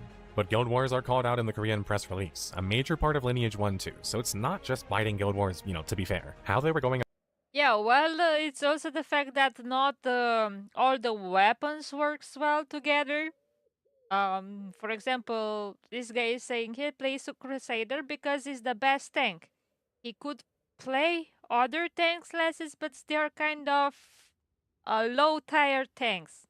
This is the single tank that can be accepted in a high level content, let's say. So this is why probably he's a bit frustrated. He likes to play tank, but he can't swap the weapons. Yeah, you have this thing. You can swap the weapons itself, like, but not one weapon because it's crap. Not like in Guild Wars 2 where you can swap just one weapon and all your skill will be different and uh yeah, it's a bit different than Guild Wars 2 at some point. About it though seemed to be kind of like a mixture of the two, Lineage and Guild Wars. Moon and On would promise there was a nice mixture of content in the game, and that liberty in the game's name stood for the liberty to choose to play the game how you saw fit, which was a cool and lofty idea, but Not could really. also become a poisonous promise if not delivered upon. Instead, the throne part of the name, which stood for those climbing for power, could be all that there was. Throne and Liberty would be announced to the West and the rest of the world, really, June 2023. It's here we are, for the first time, conscious of NCSoft's intention on bringing the game to the Western market. Spark notes for those This was unaware, horror. why This I'm was even really mentioning that as a bad, by the particular way, point when they is first because announced many it. high-profile Korean titles never even come to the West, and the ones that do take sometimes years to transition. This creates a number of problems, mostly recycled Look how content, many little players it deviation had. from live, even if it's in a different market, and delays in content and accessibility. NCSoft has globally launched titles before too, like with Ion, but What is really cool about Throne Liberty, though, is like he said, it's very rare that titles even come to the West. And when they do, we're already very far behind. But the global version actually was more successful in the Korean, so we are actually fully caught up to the Korean version, and they are actually focusing on a lot of feedback from global because that's where they make most of their money right now. So it's very unique from usual Korean launches because, like when Aeon, for example, comes out, we're going to be far behind on the content on Aeon. It's going to be extremely pay to win and monetized, while they actually lowered the pay to win because of AGS with this game, which they don't actually usually do. So overall, it was a very different launch when it comes to most Eastern typically MMOs. hasn't done such a thing. While Wait a NCSoft second, has guys. Be self-published right in the back West, fast.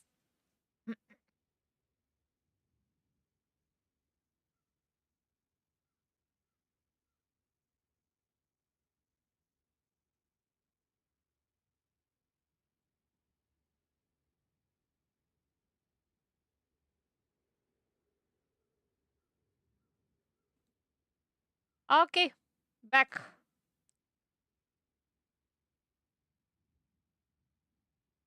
in the past, these days their operations there are much more scaled down after an inability to penetrate said global market. Penetrate. As such, they were looking for a publisher in that market to help them reach the success there. So I'm not entirely sure why Amazon. they ended up picking who they picked. Amazon Game Studios. We just covered them like a couple weeks ago, and we have covered them multiple times in the past. Amazon Game Studios did not age well, but they're doing okay for now. I mean, at least they're communicating very well, but they're not. The thing is, Amazon Game Studios, especially the people that are working on Throne Liberty right now, for the people that don't know, are very active in their social media, talking to content creators, making YouTube videos, doing every month weekly talks. So they are very active. However, the bad part is, even though they're very active and they're trying to be, they don't do any changes to the game which they promise in their talks. So yeah, it's very cool to see that they're so active making videos, making promises, but they don't deliver on the promises, and a lot of the development take several months. So it's kind of weird. It feels like Amazon is really trying to keep the community together, but they're just not getting the help from the devs, which is Smallgate Past Studios. as a relatively new publisher, and, well, developer as well. They seem to be completely out of touch. This pick for me, when I saw it happen live, was a super red flag. What it told me is they didn't want to manage the game there, not just because it was hard, but because they likely wouldn't be making that much money from the amount of effort put in without having a localization publisher. It also told me they weren't really doing their Hyperboost server player, they threw us to the wolves when they open up the transfers. Yeah, that's true. It's kind of unfair for the people that started this game when the Hyperboost servers were created. Unfortunately, it was a failure, and it's not the first failure that's happened. in the past in True Liberty. People that are still in this game is because the game is really cool. Most of people do enjoy to farm. You have the possibility to farm, also to pay to progress if you like to progress faster. But this game is not pay to win like some people talks.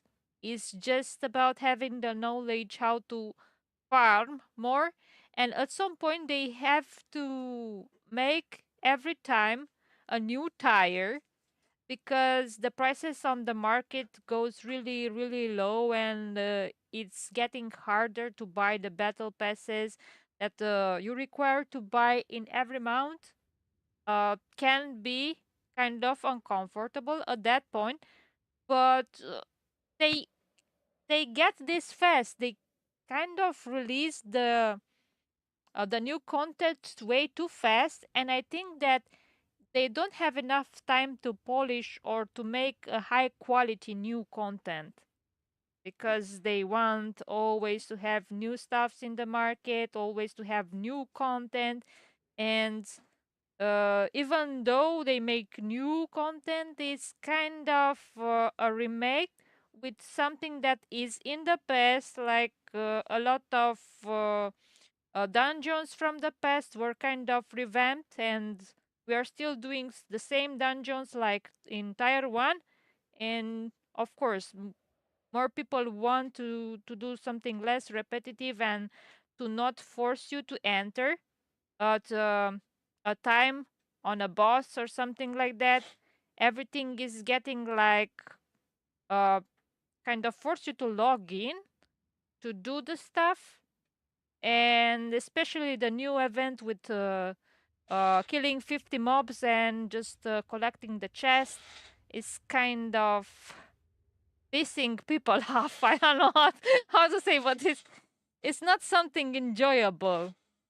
Just to collect 50 pieces and wait for a chest to spam, and that's it. And you get loot out of it, or and most of the time the loot is crap, and it doesn't give you any satisfaction. Eh, Also, the Tower of Greed, which was later added. Most of people completed just the story. They saw the information about it and not even try to go further because the rewards are bad. It's not worth to do anything in the latest update. So I really love the game, and housing is really having great updates. I love that part. And to be honest, housing is the single thing that still kept me in the game. So a great job to the people in Throne and Liberty that did the part with the housing. All the rest, please work more. Their research. But the issue with this sort of thing is merely that, well, who you choose, some developers or publishers in this case, can make some proper changes that end up making a difference. But if you end up choosing a bad one for the job of localization or globalization, one who just chooses it like a cash farm operation where you just translate, whatever language it comes from, well, you pay for what you get. And to be fair, a localization developer or publisher can't outright fix a game anyway. They can merely just steer it in a better direction and better explain it by translating it properly. For example, Now, here, I gotta make a point. Amazon Game Studios, even with all the bad stuff they do, they are really good at two things. One was, of course, making the monetization and pay to win less, which was really good. And the second thing is they're really good at marketing, getting huge player numbers. Aside from that, not really good, but they could have had way worse publishers. There's many publishers out there that make the game extremely pay to win, which Throne Liberty could have been. Right now, I would say Throne Liberty pay to win level is around 5, 6 out of 10. But if it wanted to go with the Korean monetization, it would have been a 9 out of 10 or 10 out of 10 for sure. Example, making some parts of the game easier or more accessible, based on the amount of grinding needed or something like that depending on the region. But after their showcasing, something would stick out like a sore thumb in their gameplay presentation. And that was this unnerving feeling that the game seemed to feature an autoplay system and was made for mobile. This is a game feature that is famous or infamous depending on your opinion. This was huge drama. I remember I this. don't like that. This was crazy. They promised a big MMO, and oh. then this is again what I talked about earlier. They did a full 180. They went away from all of this because of the feedback that they got from the West. Because it did fail in Korea, so they wanted to do it really good release for the West, and they actually listened to a lot of feedback from the West. I think Koreans were actually complaining about this too. Now the funny thing is, NCSoft is launching Aeon, but that one is full mobile. So they were like, okay, we'll listen to the community feedback. It didn't go so well with Throne of Liberty. So next time we're gonna launch Aeon, we're not gonna listen to the community. We're gonna just make it extremely pay to win and mobile. In our viewpoint in mobile online RPG gaming. I'm guessing they're sitting there and they regret listening to the community and changing the game. Because they're like, oh my god, if we just follow, because they're making hella money on Aeon. It's so bad. I played it in Korea.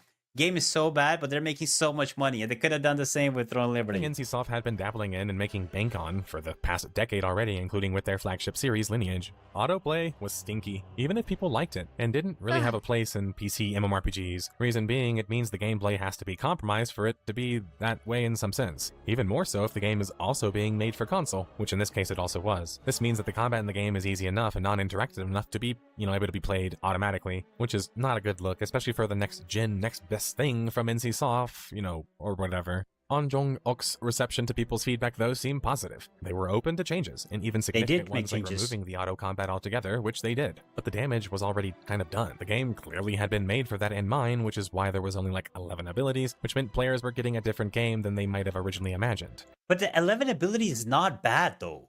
I don't know why people want like a skill bar of 20, 30 abilities, which you end up macroing anyways. I think a good clean spot is like 12 abilities, which is good. You don't need to overcomplicate things. 12 ability is good for both PvP and PvE. It depends. And Throne Liberty systems inside, even though the class balancing is just horrendous, they do have a very in-depth system when it comes to stats, gear, classes, everything. Way more in-depth than most MMOs I've actually played. It's very difficult, like managing your stats, having the correct things on. It's extremely important to follow builds. There's so many builds, videos, quest logs out there that you have to actually follow. So I don't think that the 12 ability thing is really bad. And even though the damage was already done because of the marketing, the game still ended up with the 330,000 people checking it out on the. Yeah, to be honest, for most of people, even the mastery, the extra points you put there up to 200 is way too much.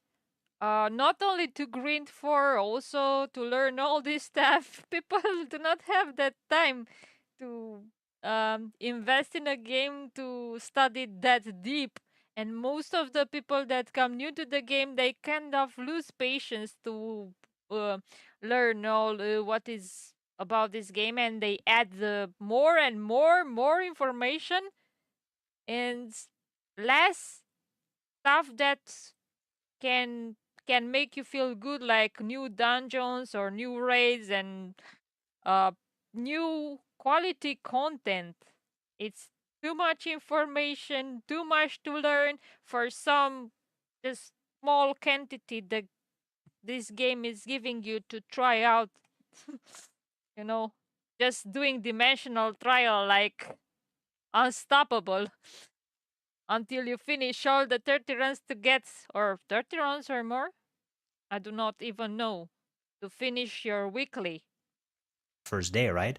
So I don't think it was completely horrible, but they did really miss with showing off the combat and how bad the game was at the start. But they did do a full 180 on that. It was looking to become Guild Wars for the Eastern market. Throne and Liberty would first launch in Korea December 7th, 2023, where it would manage to at least make the top 20 lists, which was nice, but not totally impressive when you consider some of the games that it was And Aeon is like top 5 still. Damn. The Eastern market just want super mobile pay to win games. They're like, nah, we don't want this. We don't want this. Able to score better than like Ion 1 and WoW. And these aren't even super popular games in Korea anyway. It seems that even amongst Korean gamers, Throne and Liberty was failing to impress, with the major reasons being cited for such. I do think the reason it failed for Koreans, I'm going to be honest, is because it wasn't pay to win enough and mobile enough. That's hot take. You guys can get me for that, but I do think it failed in Korea because of that. And the Aeon 2, like I've been saying, is a perfect example. The game is extremely pay to win, super autoplay, fully infested with bots, but doing so good in Korea, top 5, top 4, top 3 continuously. So I think if the Throne Liberty was actually horrible with their with combat and predatory and stuff, it would have done better in Korea for sure. as the game's business I can plan. die on that hill. Oops, not a good sign when a market used to more aggressive monetization is complaining about your monetization.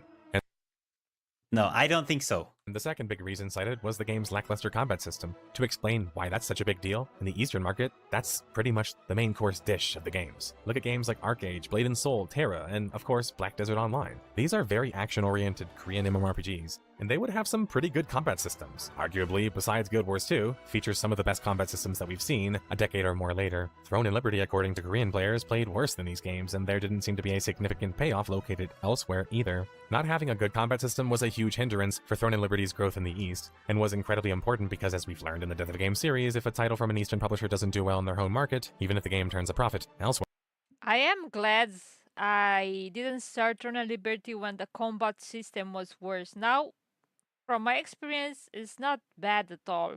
I like it. I got used to it. That it could be better than this, of course, but let's not complain about that.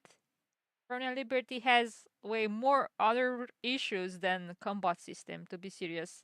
there's a high chance that they will still shut the game down, like they did with City of Heroes. I mean, they didn't shut it down right now in Throne of Liberty. It's still top 25. However, I do agree the combat system and Hello. the action combat, for example, Tupac. people are expecting way more action combat, while the game Throne of Liberty is more of a tap target game with a little bit of action combat skills. But if I had to like range it, I wouldn't range Throne of Liberty combat to be high tier, but I wouldn't either put it low tier either. I think the combat definitely could have been way better. But at the point when we first saw the combat, it was F tier.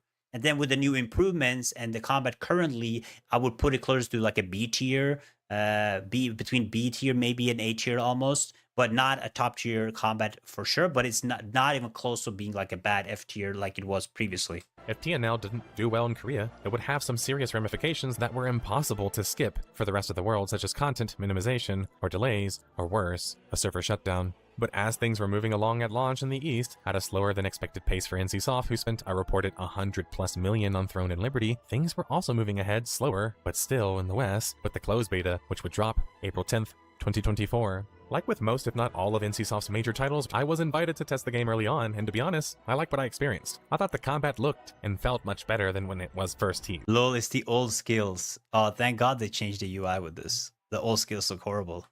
The combat was kind of like Guild Wars 2 or ArcAge, but worse, with an action-style tap-target combat system that was a bit more tap-target than the others, but also felt just really weightless compared to both games. The game would allow you to switch between two main weapons, which would then change your ability to use certain abilities and thus your class as well. Depending on the timing of the NPC attacks, you could block or dodge them, or even dodge damage altogether. The guild systems being a major focus in the game was an interesting hook to me, as there are not many games on the market that are like that right now. But there was a little sneaky feeling I got when testing the game early on. How hollow it felt such a pretty looking game managed to feel. The same feeling I got when playing New World, ironically, but we're going to talk more about that later on when the game launches. Following the Korean launch and their quarter financials being updated, NCSoft would make a surprising move and refuse to break out the revenue for their newly launched MMORPG Throne and Liberty, despite having done it in the past historically with their other titles. That is sus. The only possible reason I can imagine for this is that, well, the game wasn't making how much money they were intending it to make. That wasn't a good look of things to come and was a pretty major sign.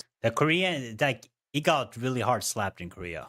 The game did not Sure, do the good. West could end up liking TNL more than the East. I mean, ArcAge did exceedingly well in the West, but considering the large criticism surrounding the game, which we will dive into more shortly, it wasn't very likely. As TNL was reaching its open beta in the West in July of 2024, it was falling out of the top 50 in Korea. The West was so starved for a new game, though, that I would hear positive impressions from the game's open beta. Though MMO fans are starved. We just want a AAA that works. The thing with Throne of Liberty, and I think the reason why it has such an appeal compared to other MMOs, was it was new and fresh, AAA, and it was PvP focused. We haven't gotten a PvP focused MMO in a long time, but what we also know about PvP MMOs is they don't have long shelf lives. Like, it's really fun at the start when there's a bunch of players, massive alliances fighting for the PvP throne, but it gets boring really quick. That's why Throne of Liberty right now has shifted more into, in my opinion, more of a PvE game with some PvP features, but it was heavily PvP. However, the change from PvP to PvE took too long and they lost too many players.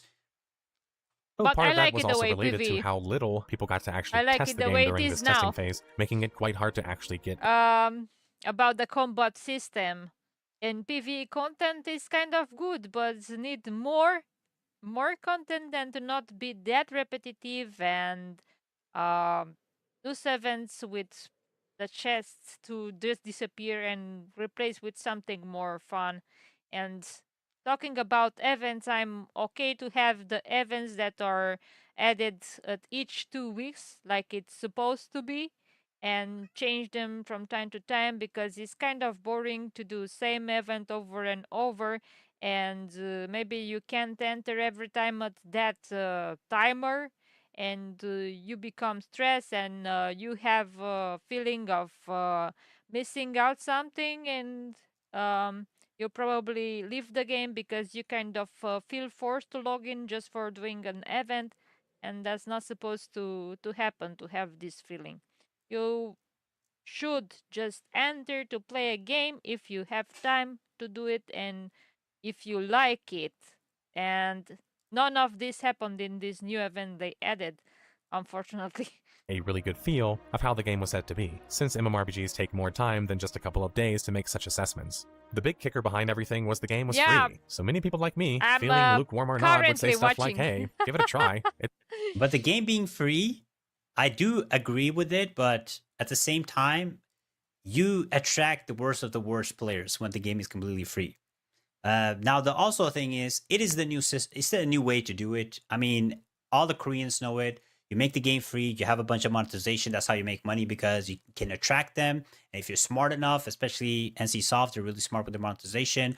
You can make people spend money, $10 here, $20 here, because they make this gap and the skill gap between you and the combat gap between you. You just feel like, okay, maybe if I spend just a little bit, maybe if I just buy the battle pass, I can catch up, right? So they get people to get the game for free, and then they get people to spend 10, 20 bucks here and there, and eventually they spend $100, $200, and that's way more than they would spend on a normal game, right? So it's a very smart way to just get players in, because by being free, you get absolutely everybody testing your game out, but that's how they catch you with the It's monetization. free, at least. That was going to open them up to some I don't judge them with monetization.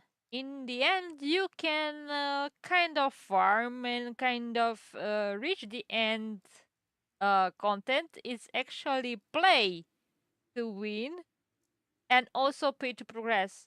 At this point, like monetization is totally fine, Throne and Liberty, from this point, but please put the colors back in the shop there at Ornate Coins. I not even know why the Ornate shop is still called like that. Because there were 60 colors per mount. You could just use those dice to dye your outfit, and you could buy some extra with loose ends. Of course, you can also farm the loose ends and stuff, but it's I don't know. I wouldn't. I really like the design, and most of the time when I'm playing games, I'm about the designs. But I would like to pay more of losens for battle pass or something that is actually useful for my progress, and buy some extra color only if it's necessary. I would like to see that ornate in an ornate shop the colors back. That's 60 per mount. major markets, one they didn't have a lot of experience with despite popular belief from the outside, or even those watching now. But free-to-play also comes with its problems. A low barrier to entry is great because it means you can have more people playing your game or trying it out, but it also comes with its problems. A low barrier to entry also makes things like botting or gold farming far more effective and more accessible. It also changes how a game is structured, progression-wise, and how the game is intending on making its money, because games have to make money. The reason that free-to-play games are more so associated with pay-to-win, though, is because they have no choice but to nickel and dime you in some sort of way to make a profit. Yeah. It's just that the level of which they do that and how much is kind of arguable. At least what is acceptable. Between NCSoft and AGS, there was likely little chance that either of them would make this realization that if they weren't careful on the monetization with their new game, they would turn everyone off the game, free or not, for different reasons. AGS, skill issue, but NCSoft got away with making more money to win games in the past. The difference being they were actually good and innovative games, and Throne and Liberty was failing to seem anything like that. Throne and Liberty would launch in the rest of the world starting September 26th, due to the early start afforded to those who would purchase a Founders Pack granting them early access. This pack True. would cost a I forgot whopping that. $40 and is a classic MMORPG in virtual. You know, actually, guys, if you guys didn't know, the only time I spend money in this game, Throne Liberty, is the Founders Pack. I never bought Lucent or anything inside of the game. I've been completely free to play. More of a principle thing for me, not spending money on pay to win. But yeah, I don't have any fancy arc boss weapons, but I've managed. But I completely forgot about those packs.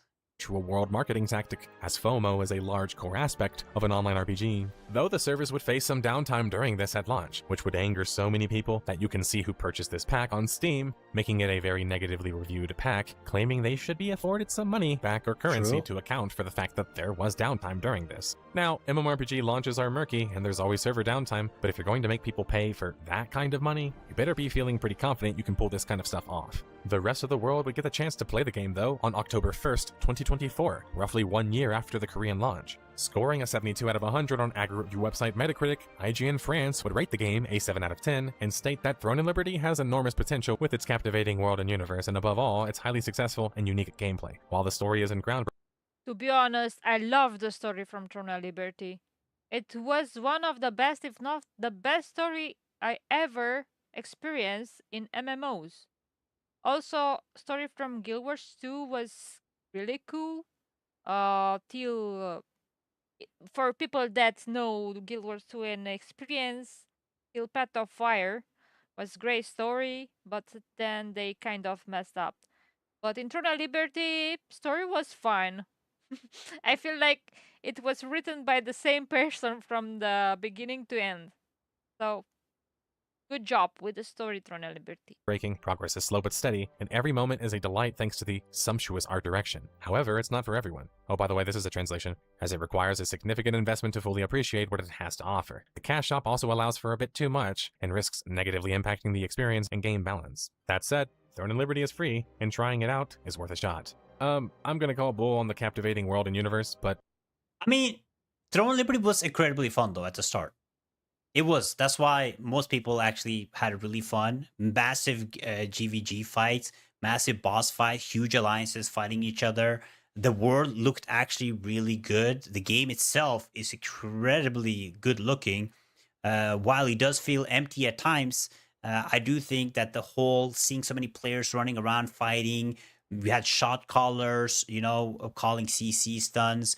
A lot of people didn't get that experience because people played solo or whatever, but this game was really about like being inside of a guild and playing with a guild, and that's where you saw the potential of the game. If you played solo or you were in there for PvE, you didn't see the full aspect and the good aspect of the game. I'm going to be honest with you.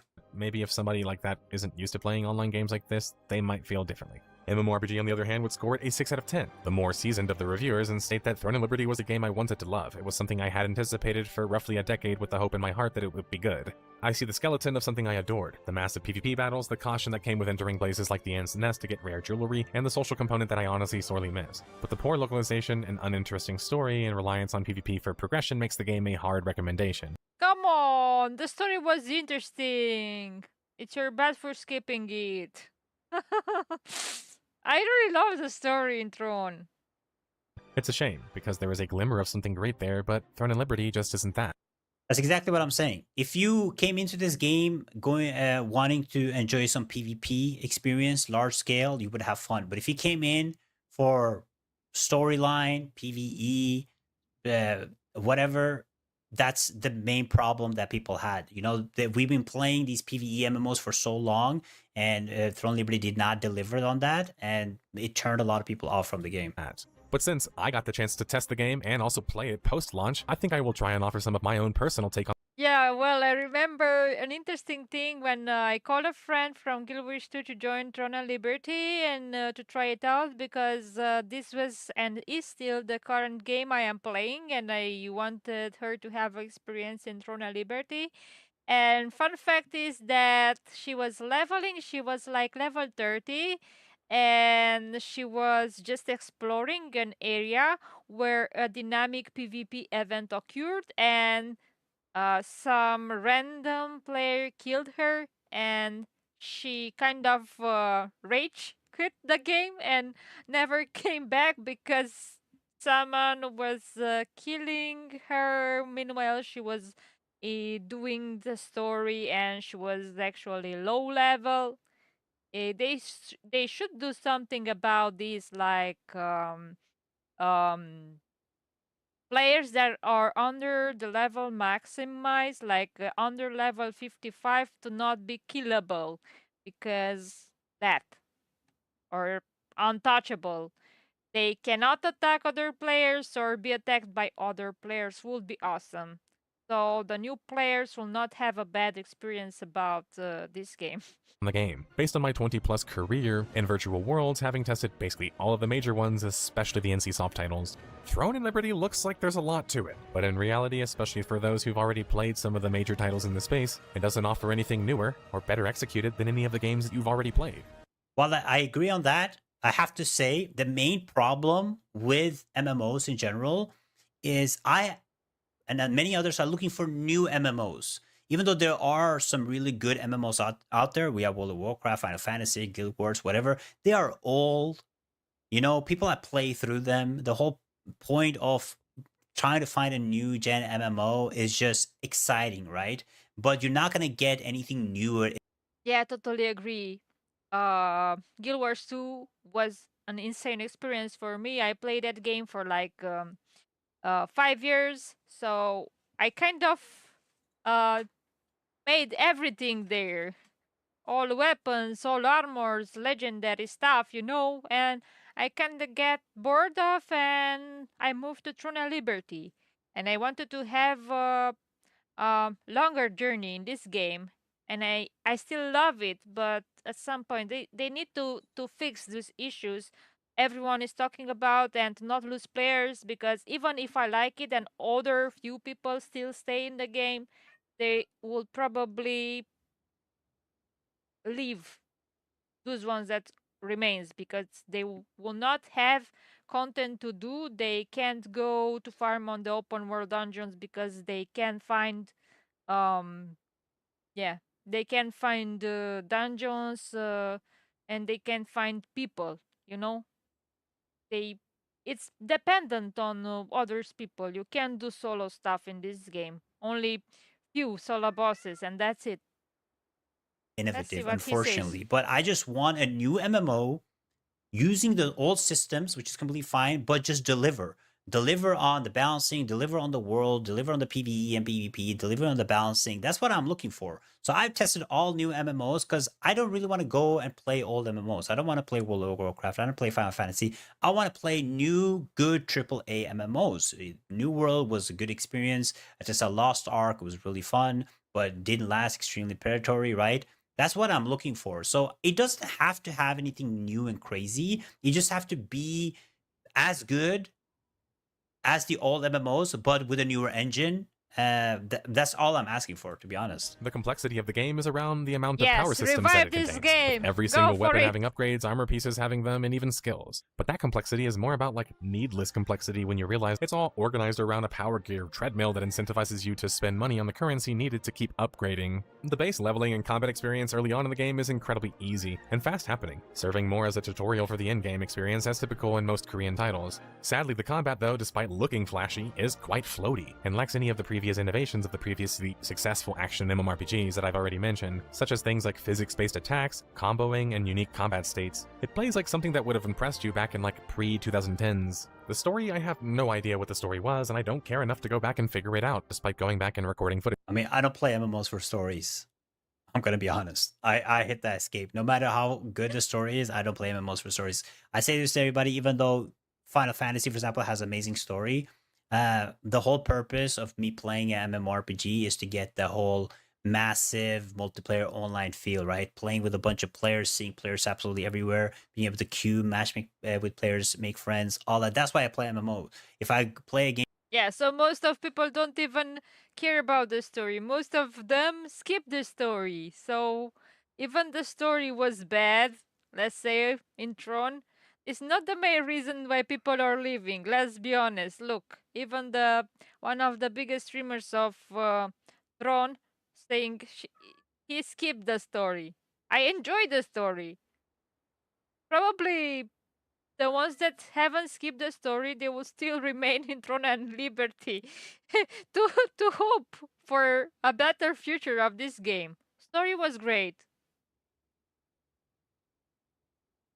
for story, I would probably play a really good single target or single RPG game, footage right? for this. It's totally forgettable. There's no memorable characters or big story moments in it. He doesn't know about Calanthea.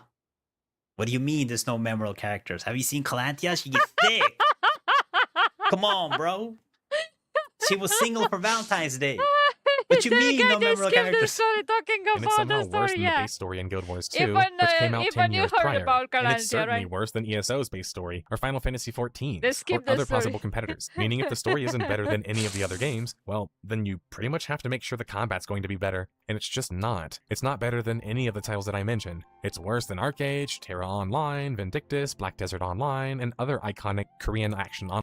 Yeah, but now you're listing like hot top tier combat MMOs. Like I said, right now, I don't know back then. I actually do kind of remember back then. I would say the combat right now, it's not bad. It's not bad at all. There is huge balancing problems, yes. But there's so much variety in combat. The way the weapons work, the different skills you have. It's massive varieties, a lot of fun stuff you can do, a lot of different builds you can do. Balancing is not there, but it's the combat isn't bad. As a type target game with some action features, if you go into it, look at knowing that it's a tap target game, it's actually really good for tap target. But it doesn't compete with the top tier action combat games, of course. But it's not as bad as he makes it sound out to be. Yes, it was bad very early on, but not anymore. Online RPGs. TNL is a hollow world where you can't remember anyone's name that It's you not interact that with in bad, the game guys. and You can reflexively start skip the Throne text right to now. get to the next quest and to the end game, Not that which is bad. level 50 and beyond. And if you aren't willing to team up with a powerful guild, good luck getting anything done or getting any world boss drops or Yeah, you definitely have to play with a guild. That's what I said in purpose at the start too. Yeah. If you didn't get into a guild and didn't have that whole guild PP experience, you're not gonna have fun in the game, unfortunately. participating in the world versus world form of siege battles or PvP around the map. There's nothing wrong with having a game be more group focused or PvP focused or whatever else, but the game also has to build or offer an environment that allows for that, and one that also makes it easy for players to group up and play together. And it still has to also allow for more than just one type of group play, which Now it has gotten better though. I mean, he's speaking from early on, obviously. I can clearly tell because right now the game has shifted from a PvP focus to a Okay, PvE guys. focus, right? Now, even though the Sorry, Speed, I'm gonna put you on pause a bit. I need to take a break. And probably to close because it's kind of late. I totally agree with this guy. I still want to watch until the end, like I'm watching most of his videos, and I suggest you guys from Eternal Liberty, developers and everything, team from Eternal Liberty, I wish you the best of luck and give your best to improve this game because most of people that still remain to your game want you to do that. Have expectation and do it for us, guys. And take also this guy's advices.